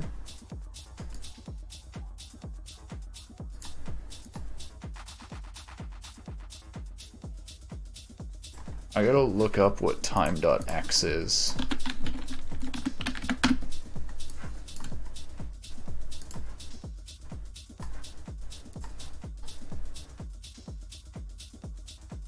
T divided by 20, okay.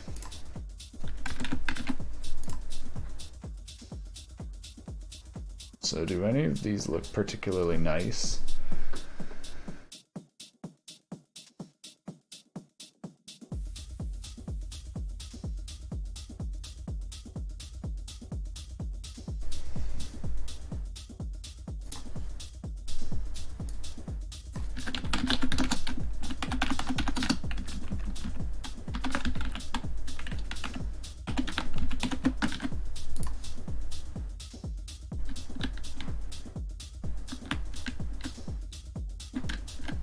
So I'm looking for something like maybe hexagons. These are kind of like triangle shapes.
Alright, not bad.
Alright.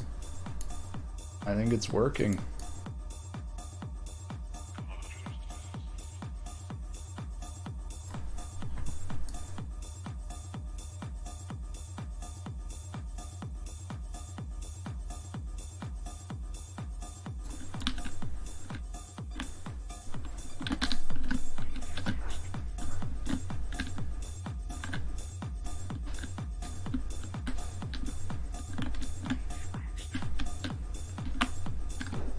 So that's very moirey right now, but that's just testing.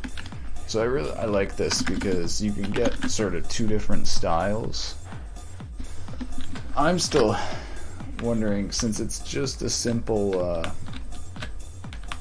circle effect,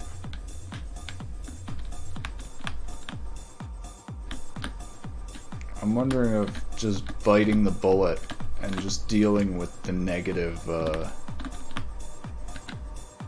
See, it's already kind of uneven here. So I'm honestly kind of thinking I'm just going to do one of these and then just flip it, positive and negative, and just make it really fast.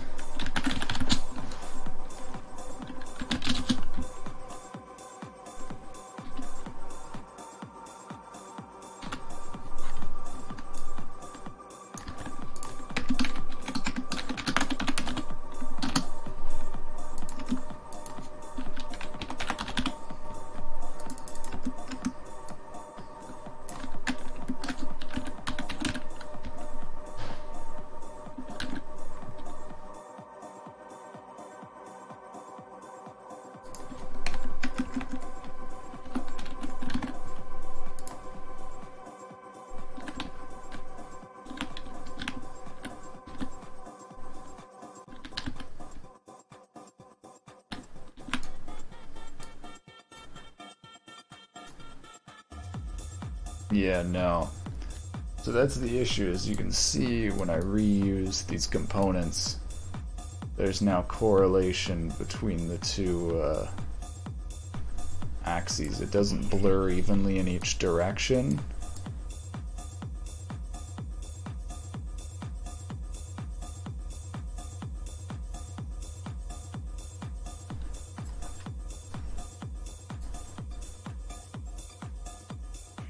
It blurs way more upwards than it does sideways, and you can especially actually see that right here, where it blurs all this way, but then right here at the side, there's barely any blur.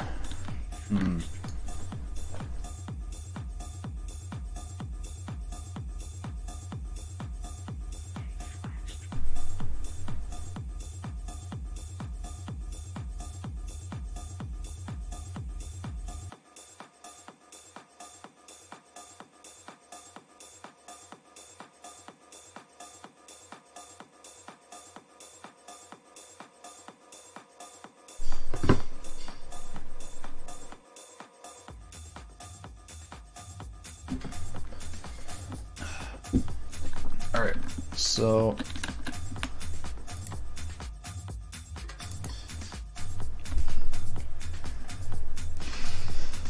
how to uncorrelate these.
So it's not using the same dithering pattern for each direction.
Yeah, I might just have to end up sampling twice here.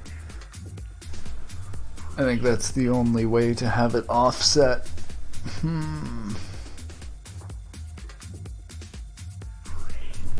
Because doing any repetition here completely changes how this works.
Still doesn't seem completely even.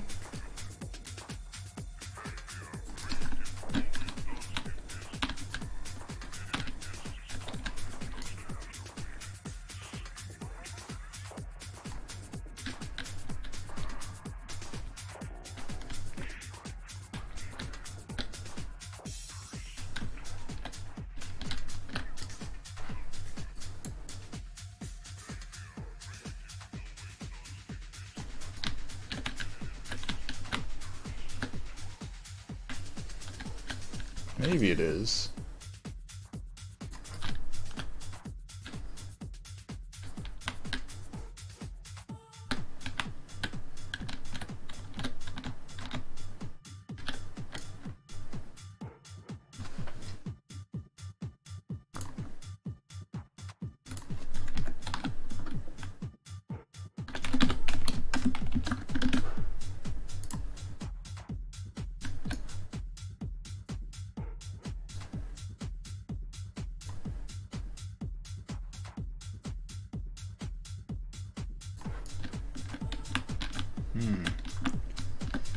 It definitely seems like there's more curve right here.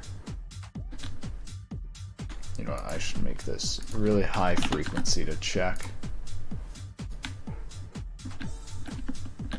Yeah, it's definitely more there than there.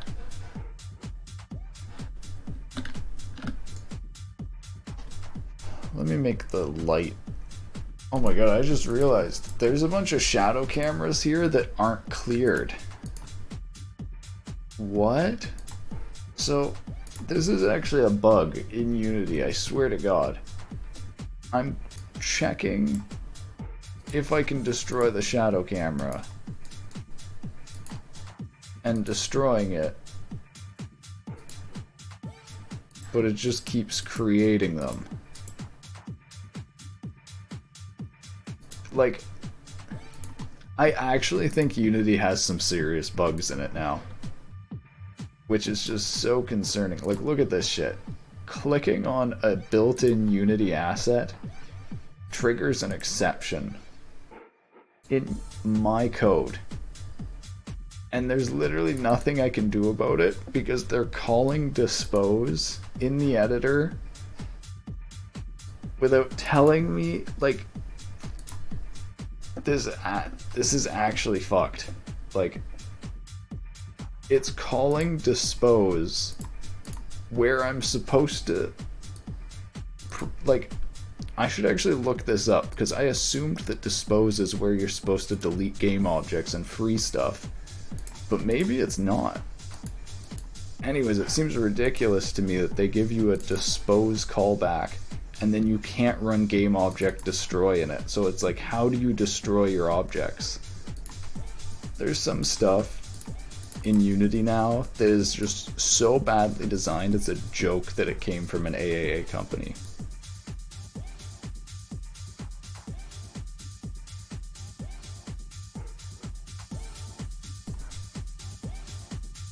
Alright, so what I'm looking for is, I'm assuming they use dispose.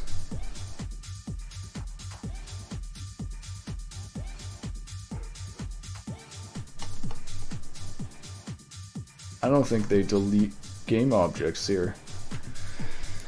So let me look this up. Unity scriptable. See, here's the thing that I hate about this. There's like no documentation on the scriptable render pipeline. So I know for a fact I'm not going to find anything on Google about this.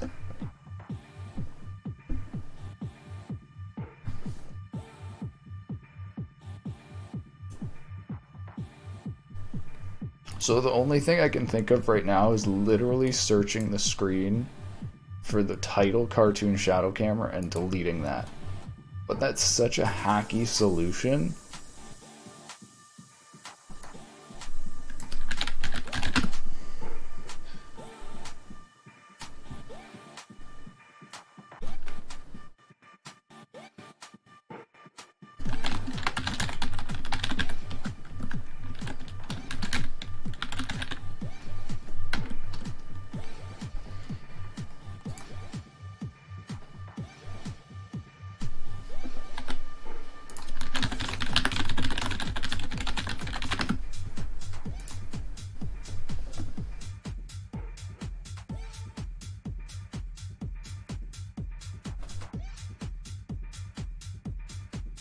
Are you kidding me? Did not find any results. Why is this on Unity China? The absolute state of Unity.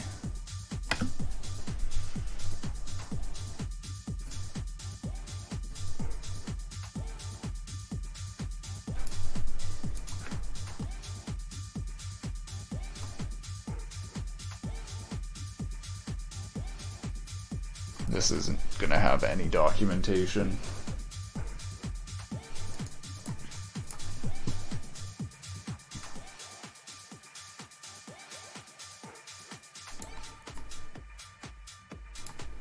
Oh my god, it redirects you.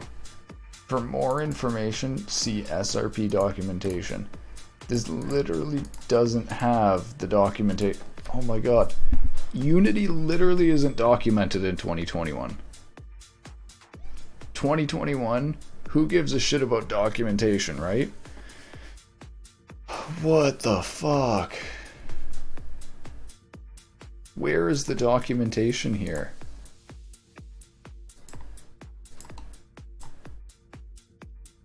This is crazy. This isn't even the same API that I'm using, but it's called the same API.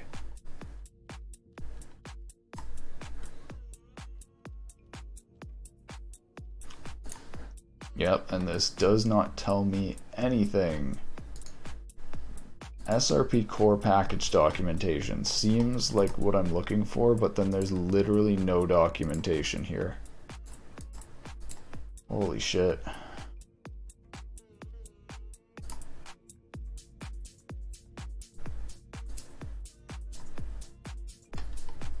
This new documentation system under the packages is so bad and so annoying to use.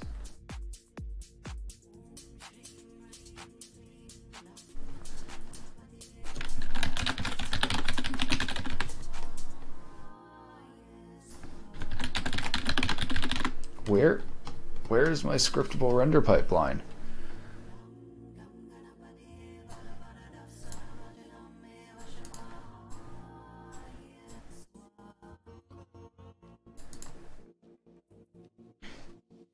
What is all this stuff if this isn't the scriptable render pipeline?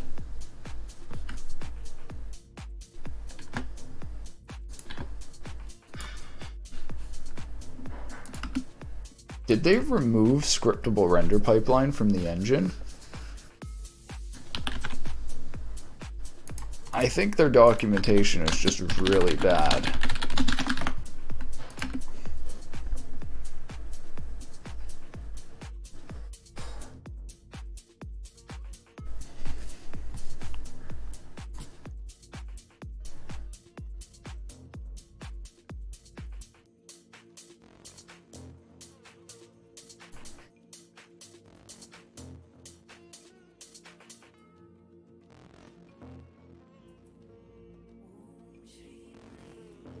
No fucking way. No goddamn way. Am I just blind or have I missed a notification? I can't find the SRP package anymore. Are you looking for a universal render pipeline? Or the core library? I think it's called SRP core now. Looking around, it seems like custom SRP has been pulled. If you go to the SRP core page, it will send you to the SRP documentation. That sends you to the Git repo. This repo has been pulled.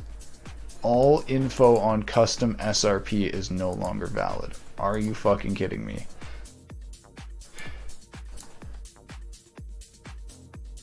Are you kidding me?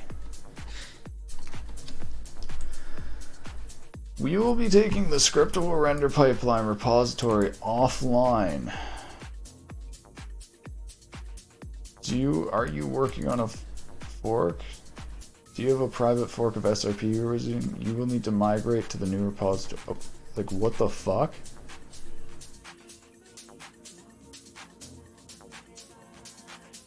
Literally?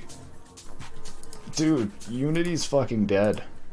Unity is dead. They spent all this time investing in the scriptable render pipeline, and they have removed the scriptable render pipeline from the engine. There's no fucking way.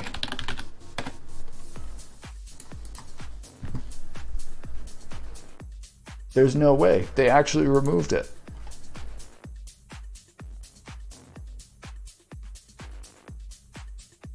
No, like, I actually can't believe this. How would they put all of this effort into doing a custom render pipeline, and then they've removed...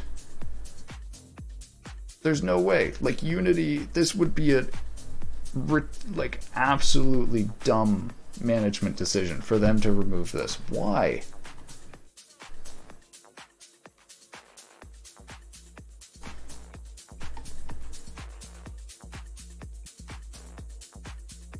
All the builds are failing.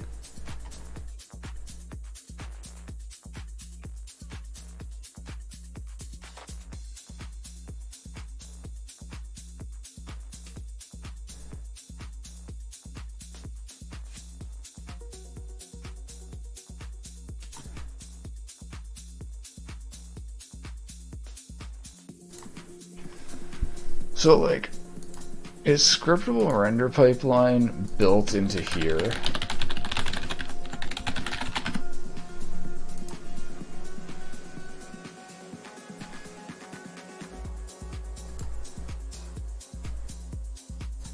No. So, scriptable render pipeline is actually part of the engine. I'm so confused.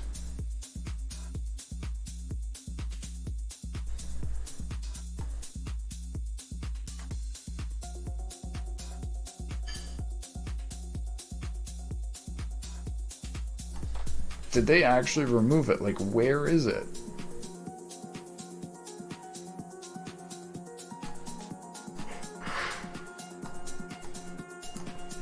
I swear to God, if Unity actually removed the scriptable render pipeline, I'm never touching this engine again. I need to, like, make a rule to myself that I'm not wasting any more time in this shitty engine.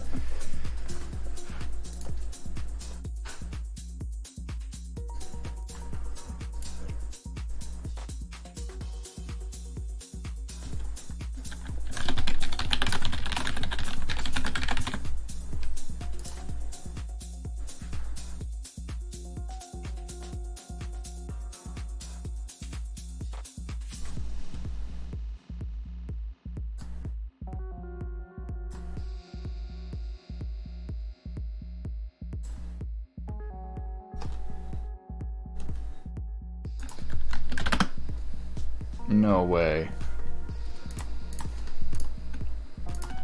Unity scriptable render pipeline removed missing.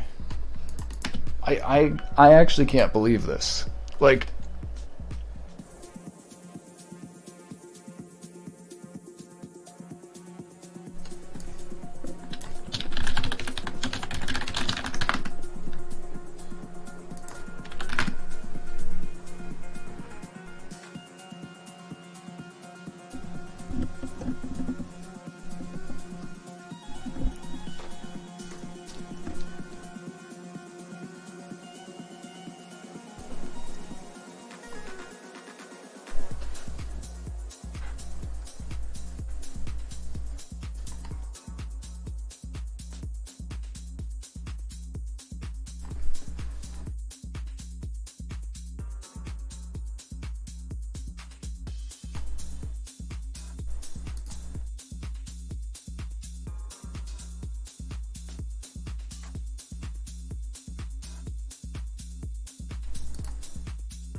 Holy Mother of Jesus lookalike.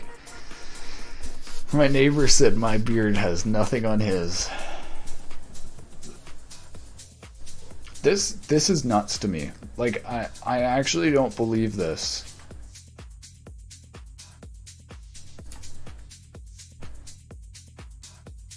Like, I literally, the scriptable render pipeline package is literally gone.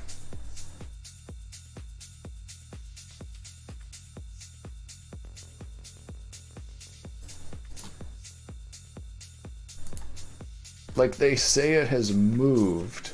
We'll be taking the scriptable render pipeline repository offline. The new graphics repository is the only one that'll be getting updates. Except the graphics repository literally doesn't have the scriptable render pipeline in it. Like, I'm actually so confused. Like, I guess they must still be using it here.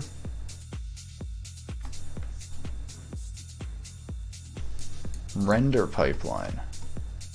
So this is no way. Like, I'm actually at a loss for words. So they had this. I don't understand. I actually don't understand. Where, like, is the API still in the engine and they just removed any trace of documentation? Like, this actually doesn't make sense. So, like, you've got the scriptable render pipeline in the manual here. And it's, like, still in the latest documentation telling you to make a scriptable render pipeline. But then if you go...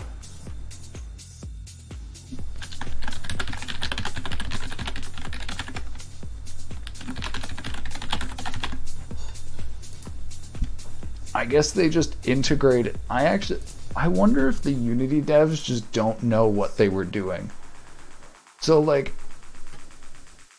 yeah, I feel like if I try to understand where Unity is going with this, I'm just gonna hurt my brain. But I think they had it running in a separate package and then they integrated it into the engine.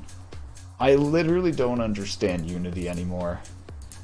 The way that they've spread their engine across packages and everything is ridiculous.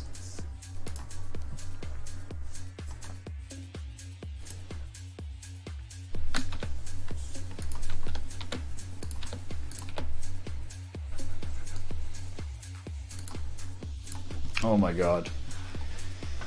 So, let's figure out how to fix this dispose bug. So, Unity very nicely gives us this dispose method so that we can free up our resources used by the render pipeline. The issue is, I use a camera in my render pipeline, and apparently you can't destroy game objects from this dispose method because it's just called outside of the Unity thread. So, it's supposed to be for freeing resources, but I literally can't free game objects, which is like one of the core resources in Unity.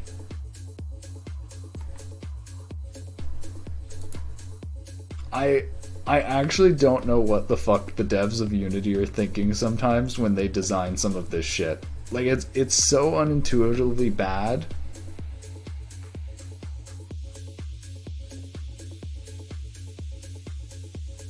So I was kind of like, oh well, maybe it only calls from the editor when it's not playing, so I can check if it's playing and call the regular destroy function, but no, that doesn't work. That does not work. So I'm actually not certain.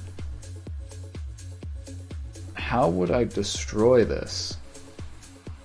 Destroy immediate doesn't work.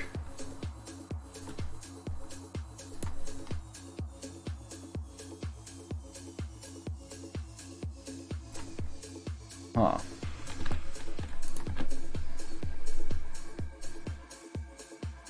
And it actually doesn't even document dispose here. There's not even documentation on dispose. Oh my god.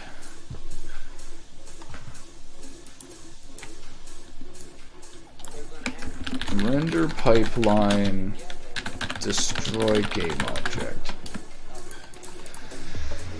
Make it call a method that destroys the game object. Yeah, that's the issue though, is how do you make it call a method?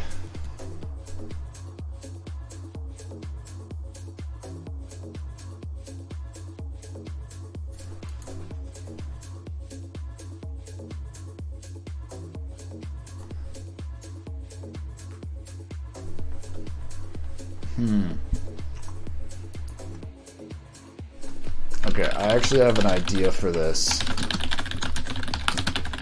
We make the shadow camera static, so hopefully it can keep a reference, and then we don't even delete the shadow camera.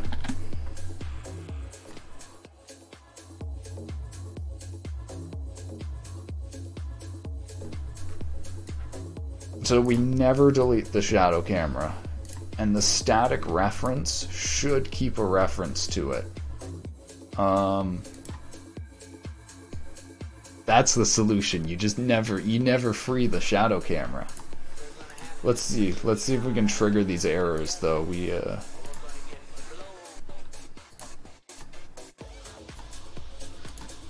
I feel like maybe when I play it'll bug it out.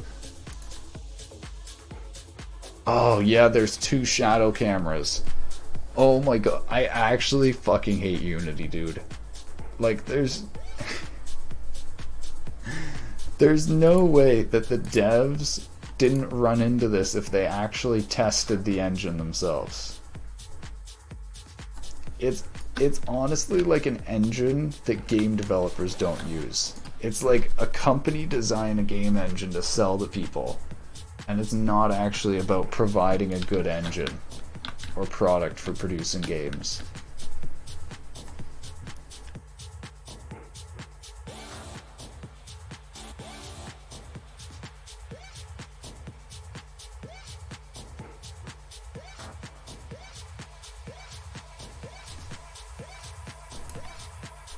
I'm kind of confused though. It looks like this is going more one direction, and it might just be because of the light. Is that the light in that direction? Holy shit, dude. Like, this is the thing though. I don't want to have to figure out Unity's object clearing system.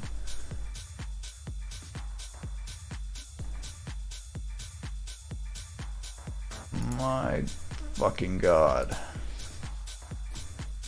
So then if I delete these, it's gonna throw an error. Yup. Actually so stupid.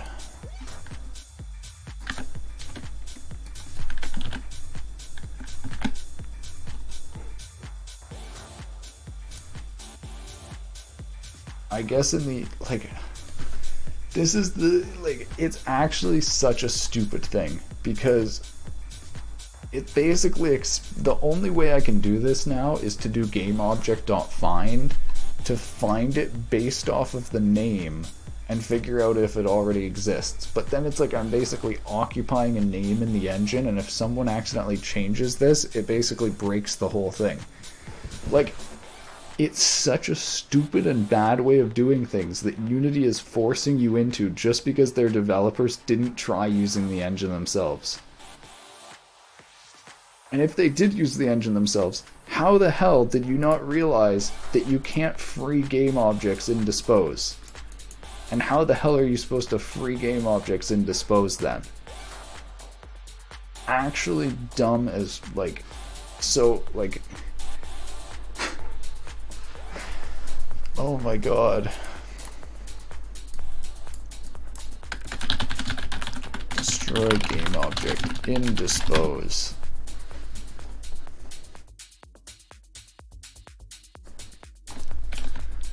In editor bug.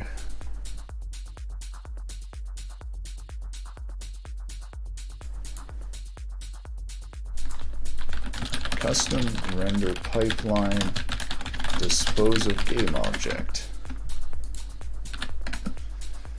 Yeah, the worst part is that this is so undocumented.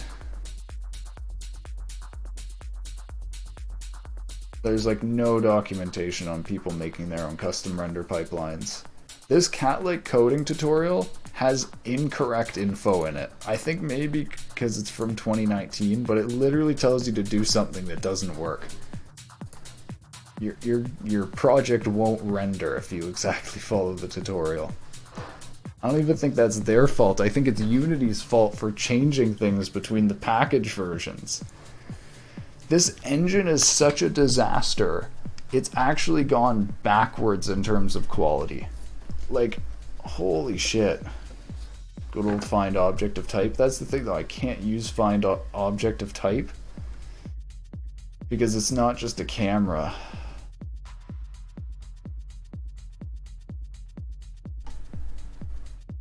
Like, the only identifying tag is this.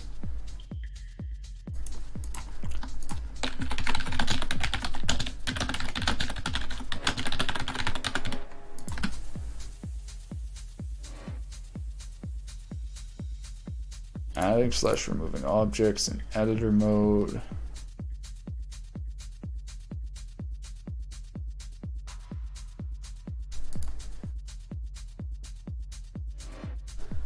Oh my god.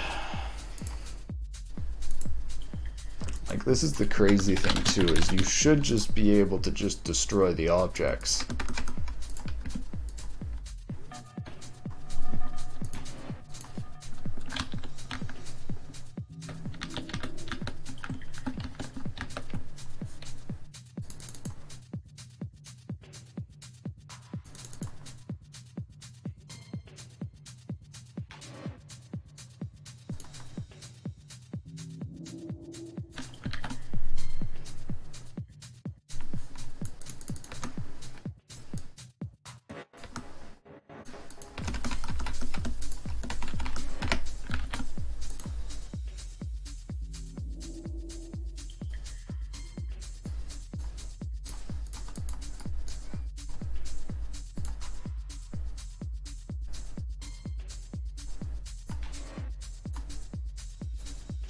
Game objects is not permitted.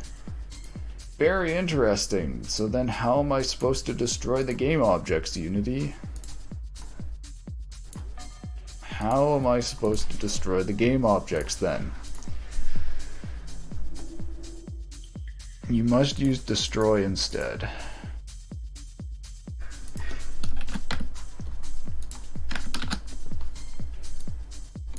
But I can't call destroy from here.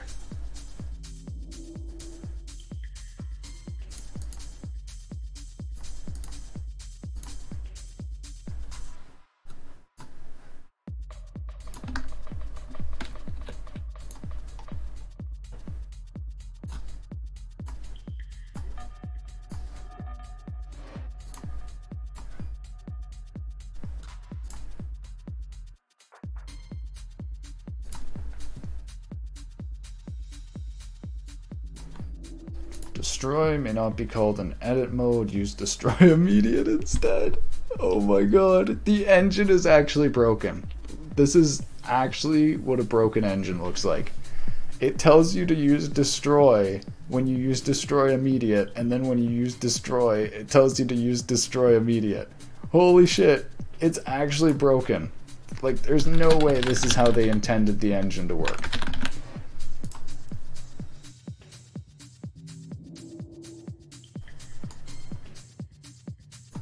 Destroy immediate.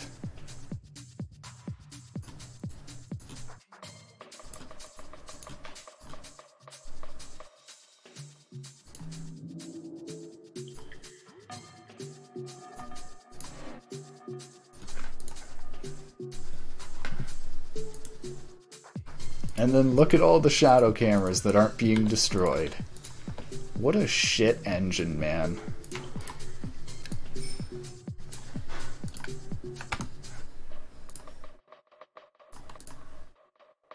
Alright, so Unity check if... I want to see if there's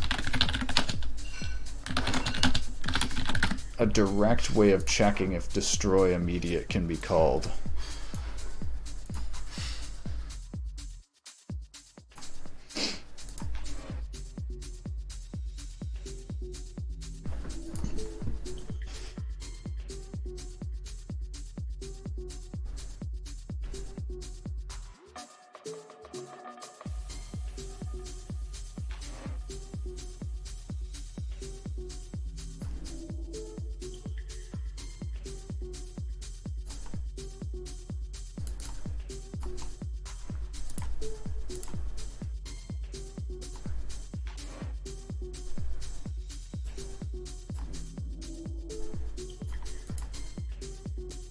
So how would I check?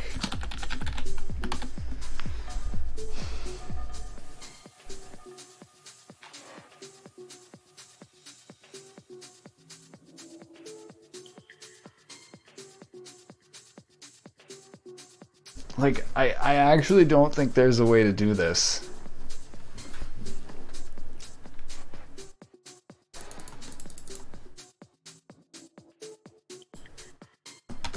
Yeah.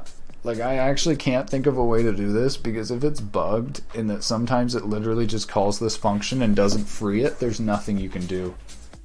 Well, except for, of course, check if it already exists first here and do GameObject.find.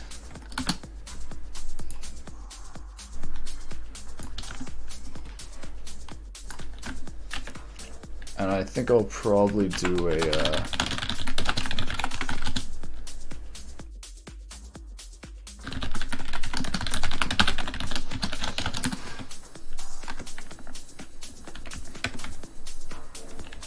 I don't know. I think I should do something that makes it more unique an identifier, but that should be good.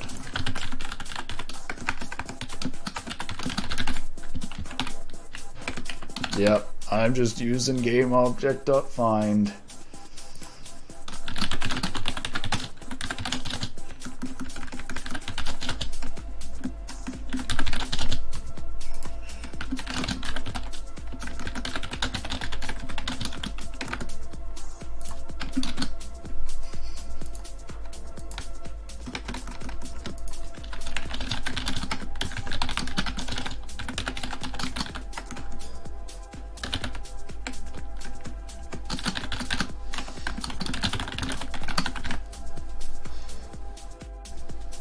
Alright, let's see if this creates any extra cameras.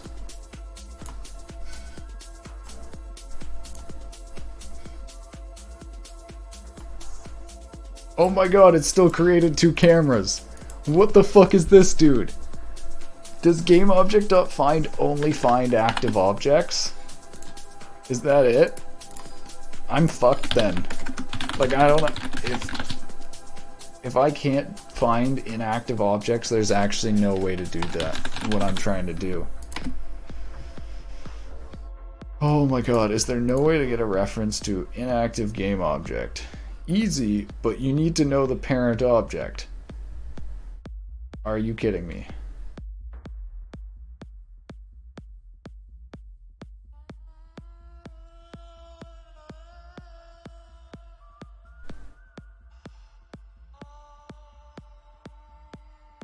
You need to use resources find objects of type all.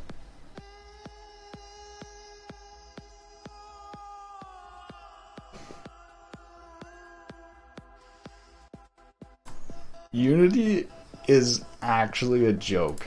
Like, the developers have lost what it means to make a game.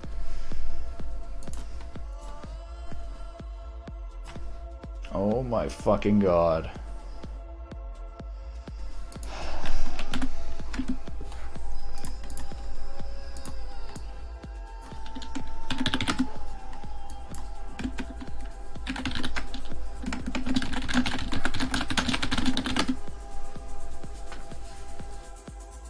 There is no way to find an inactive game object. What a shitty fucking engine. What a shitty fucking engine, dude. Like, this is nuts. Like, this is nuts. For whatever reason, my shadow camera reference gets reset here.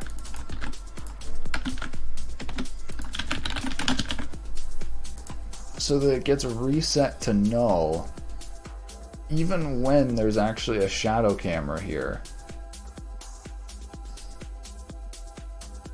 It's so stupid. And look, it just created another shadow camera. How beautiful.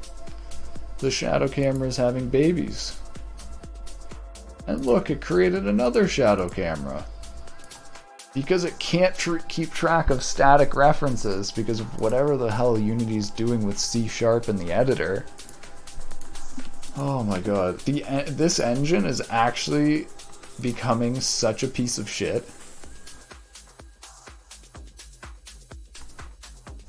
Like, I feel like all of these issues just stem from the core things that Unity has designed into the engine with having C# built in.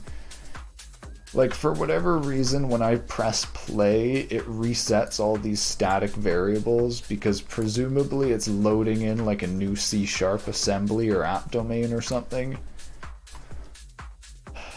And so you can't keep track of static references, so you literally can't keep track of a game object, but at the same time, it doesn't give you any way in Dispose to delete the game object. Actually fucking broken engine. Actually broken engine.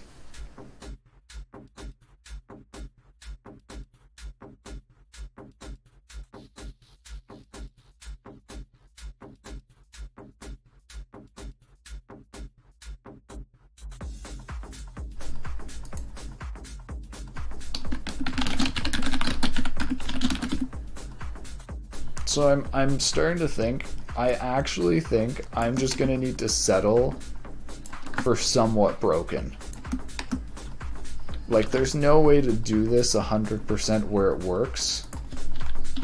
All I can do is delete the camera properly, and then if Unity creates extra ones, then you'll just need to delete them.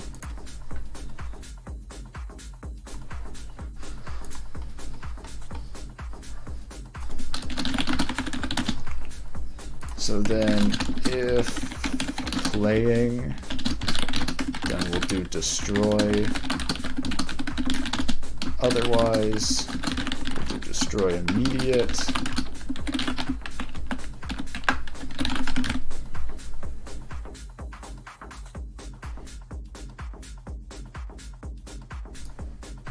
And it just created another shadow camera.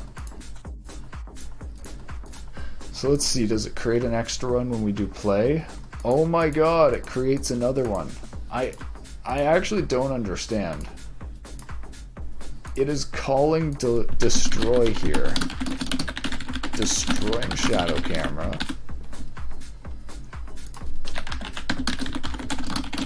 Creating shadow camera.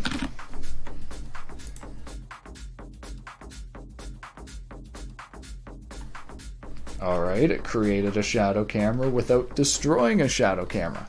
So, I actually think I figured it out. I think it's not calling dispose. It's literally not calling dispose. Which means there's a memory leak. Yeah, it's not calling dispose. So there's a memory leak in the background right now. My GPU...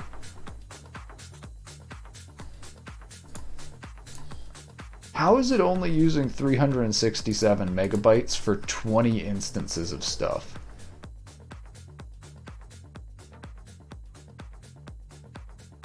Okay. So, it almost seems like there should be a memory leak because it's not clearing render textures and stuff by calling dispose. It seems like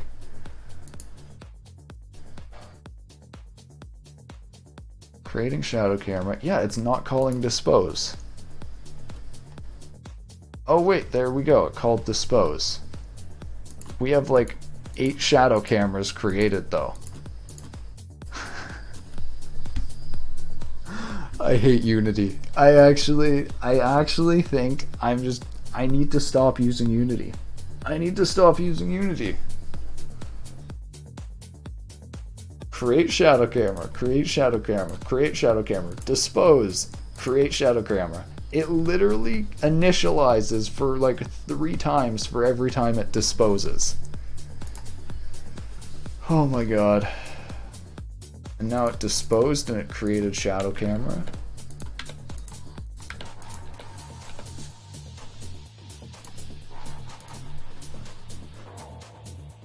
Dispose, create shadow camera. So it's disposing, but it's not actually deleting. So it called dispose, but it didn't actually delete the camera. Are you kidding me?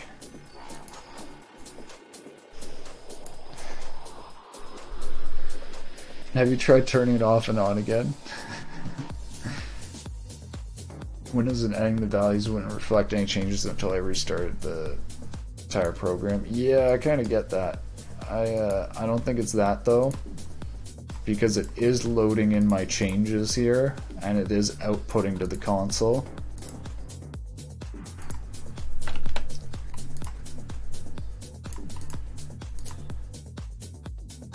It's weird, so it's disposing but it's not destroying the shadow camera, as if the shadow camera has already been set to null. It's like dispose doesn't actually give me an opportunity to delete the game object.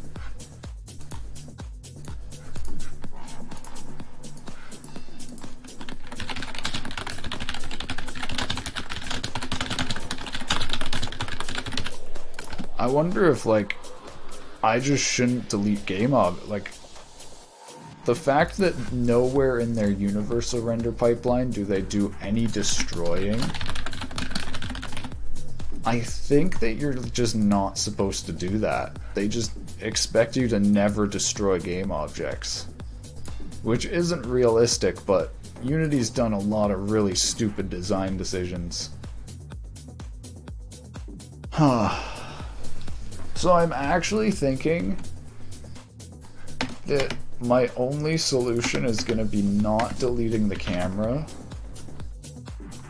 and then when the shadow camera is null, I actually search through the whole scene to try to find the camera. I'm actually blown away. I can't believe that this Unity hasn't included this. Like, I'm just like so tired of Unity shit, is what I'm trying to say.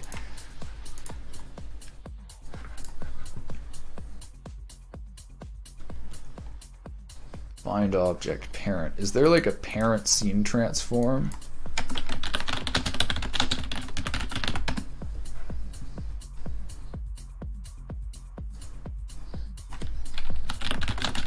Parent of whole scene.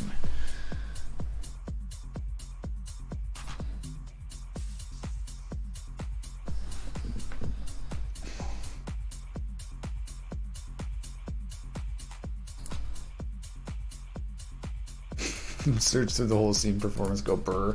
See, that's the good news, is I presumably only need to do this once or twice, depending on how much Unity fucks up my references.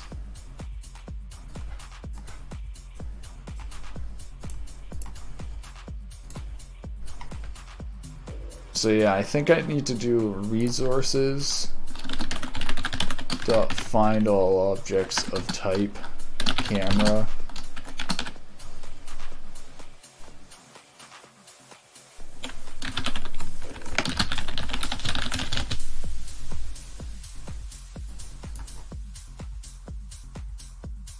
Oh my god.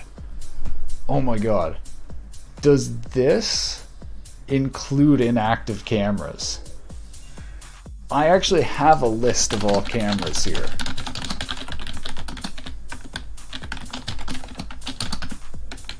Let's just debug.log these cameras' names. I think it only gives me active cameras, but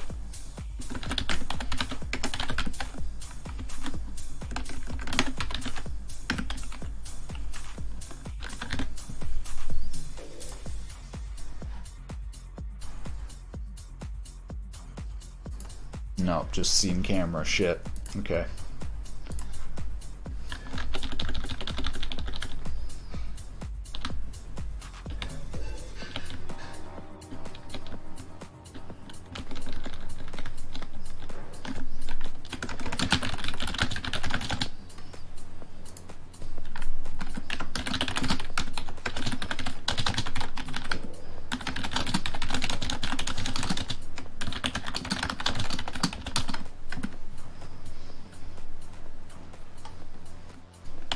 if cams, okay, let's first of all make sure this is actually outputting all of them.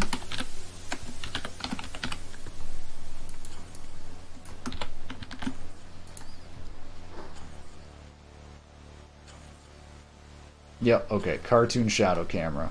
Nice.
Oh my god, okay, I think I finally got this.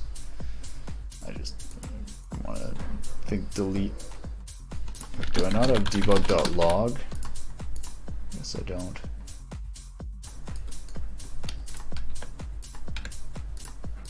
Alright, let's try this. There's only one camera. Oh, thank God. Thank God. So now I just need to make sure, does resources get all objects in the scene?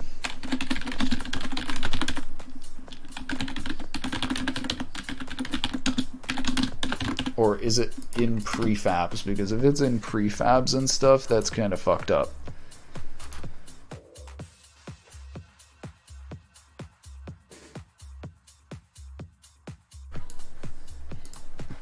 Turn any type of Unity object that is loaded, including game objects prefabs, that is loaded.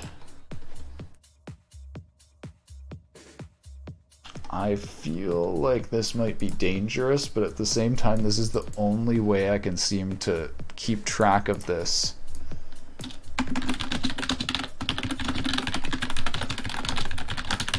How to manage game object from editor script.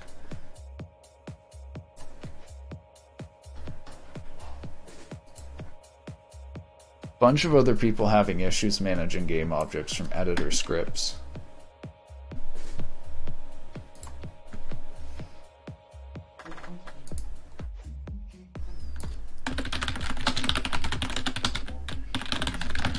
In editor script.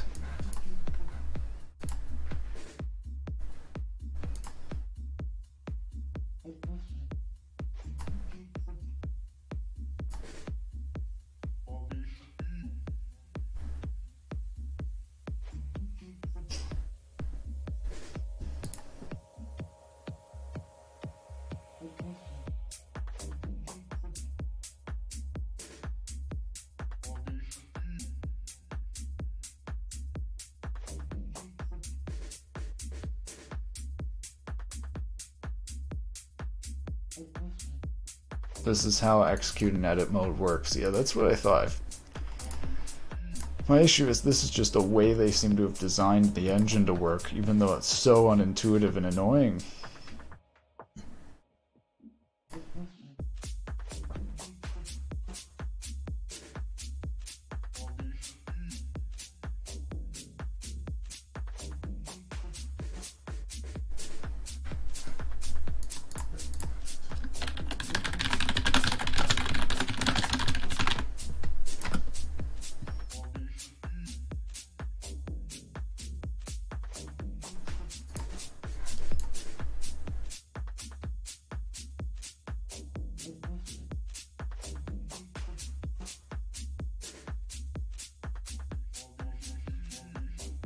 Yeah, active and I think active and hierarchy is what I need.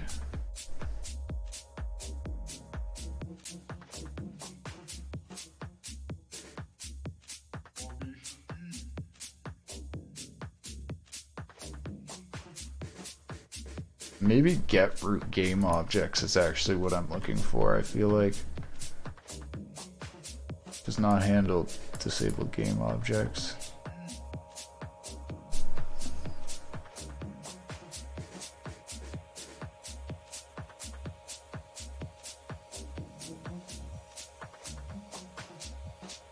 I guess maybe I'll do get root game objects. This is just, it's so hacky. And like the whole reason you're supposed to use Unity is because it's very nice and out of the box. Works out of the box.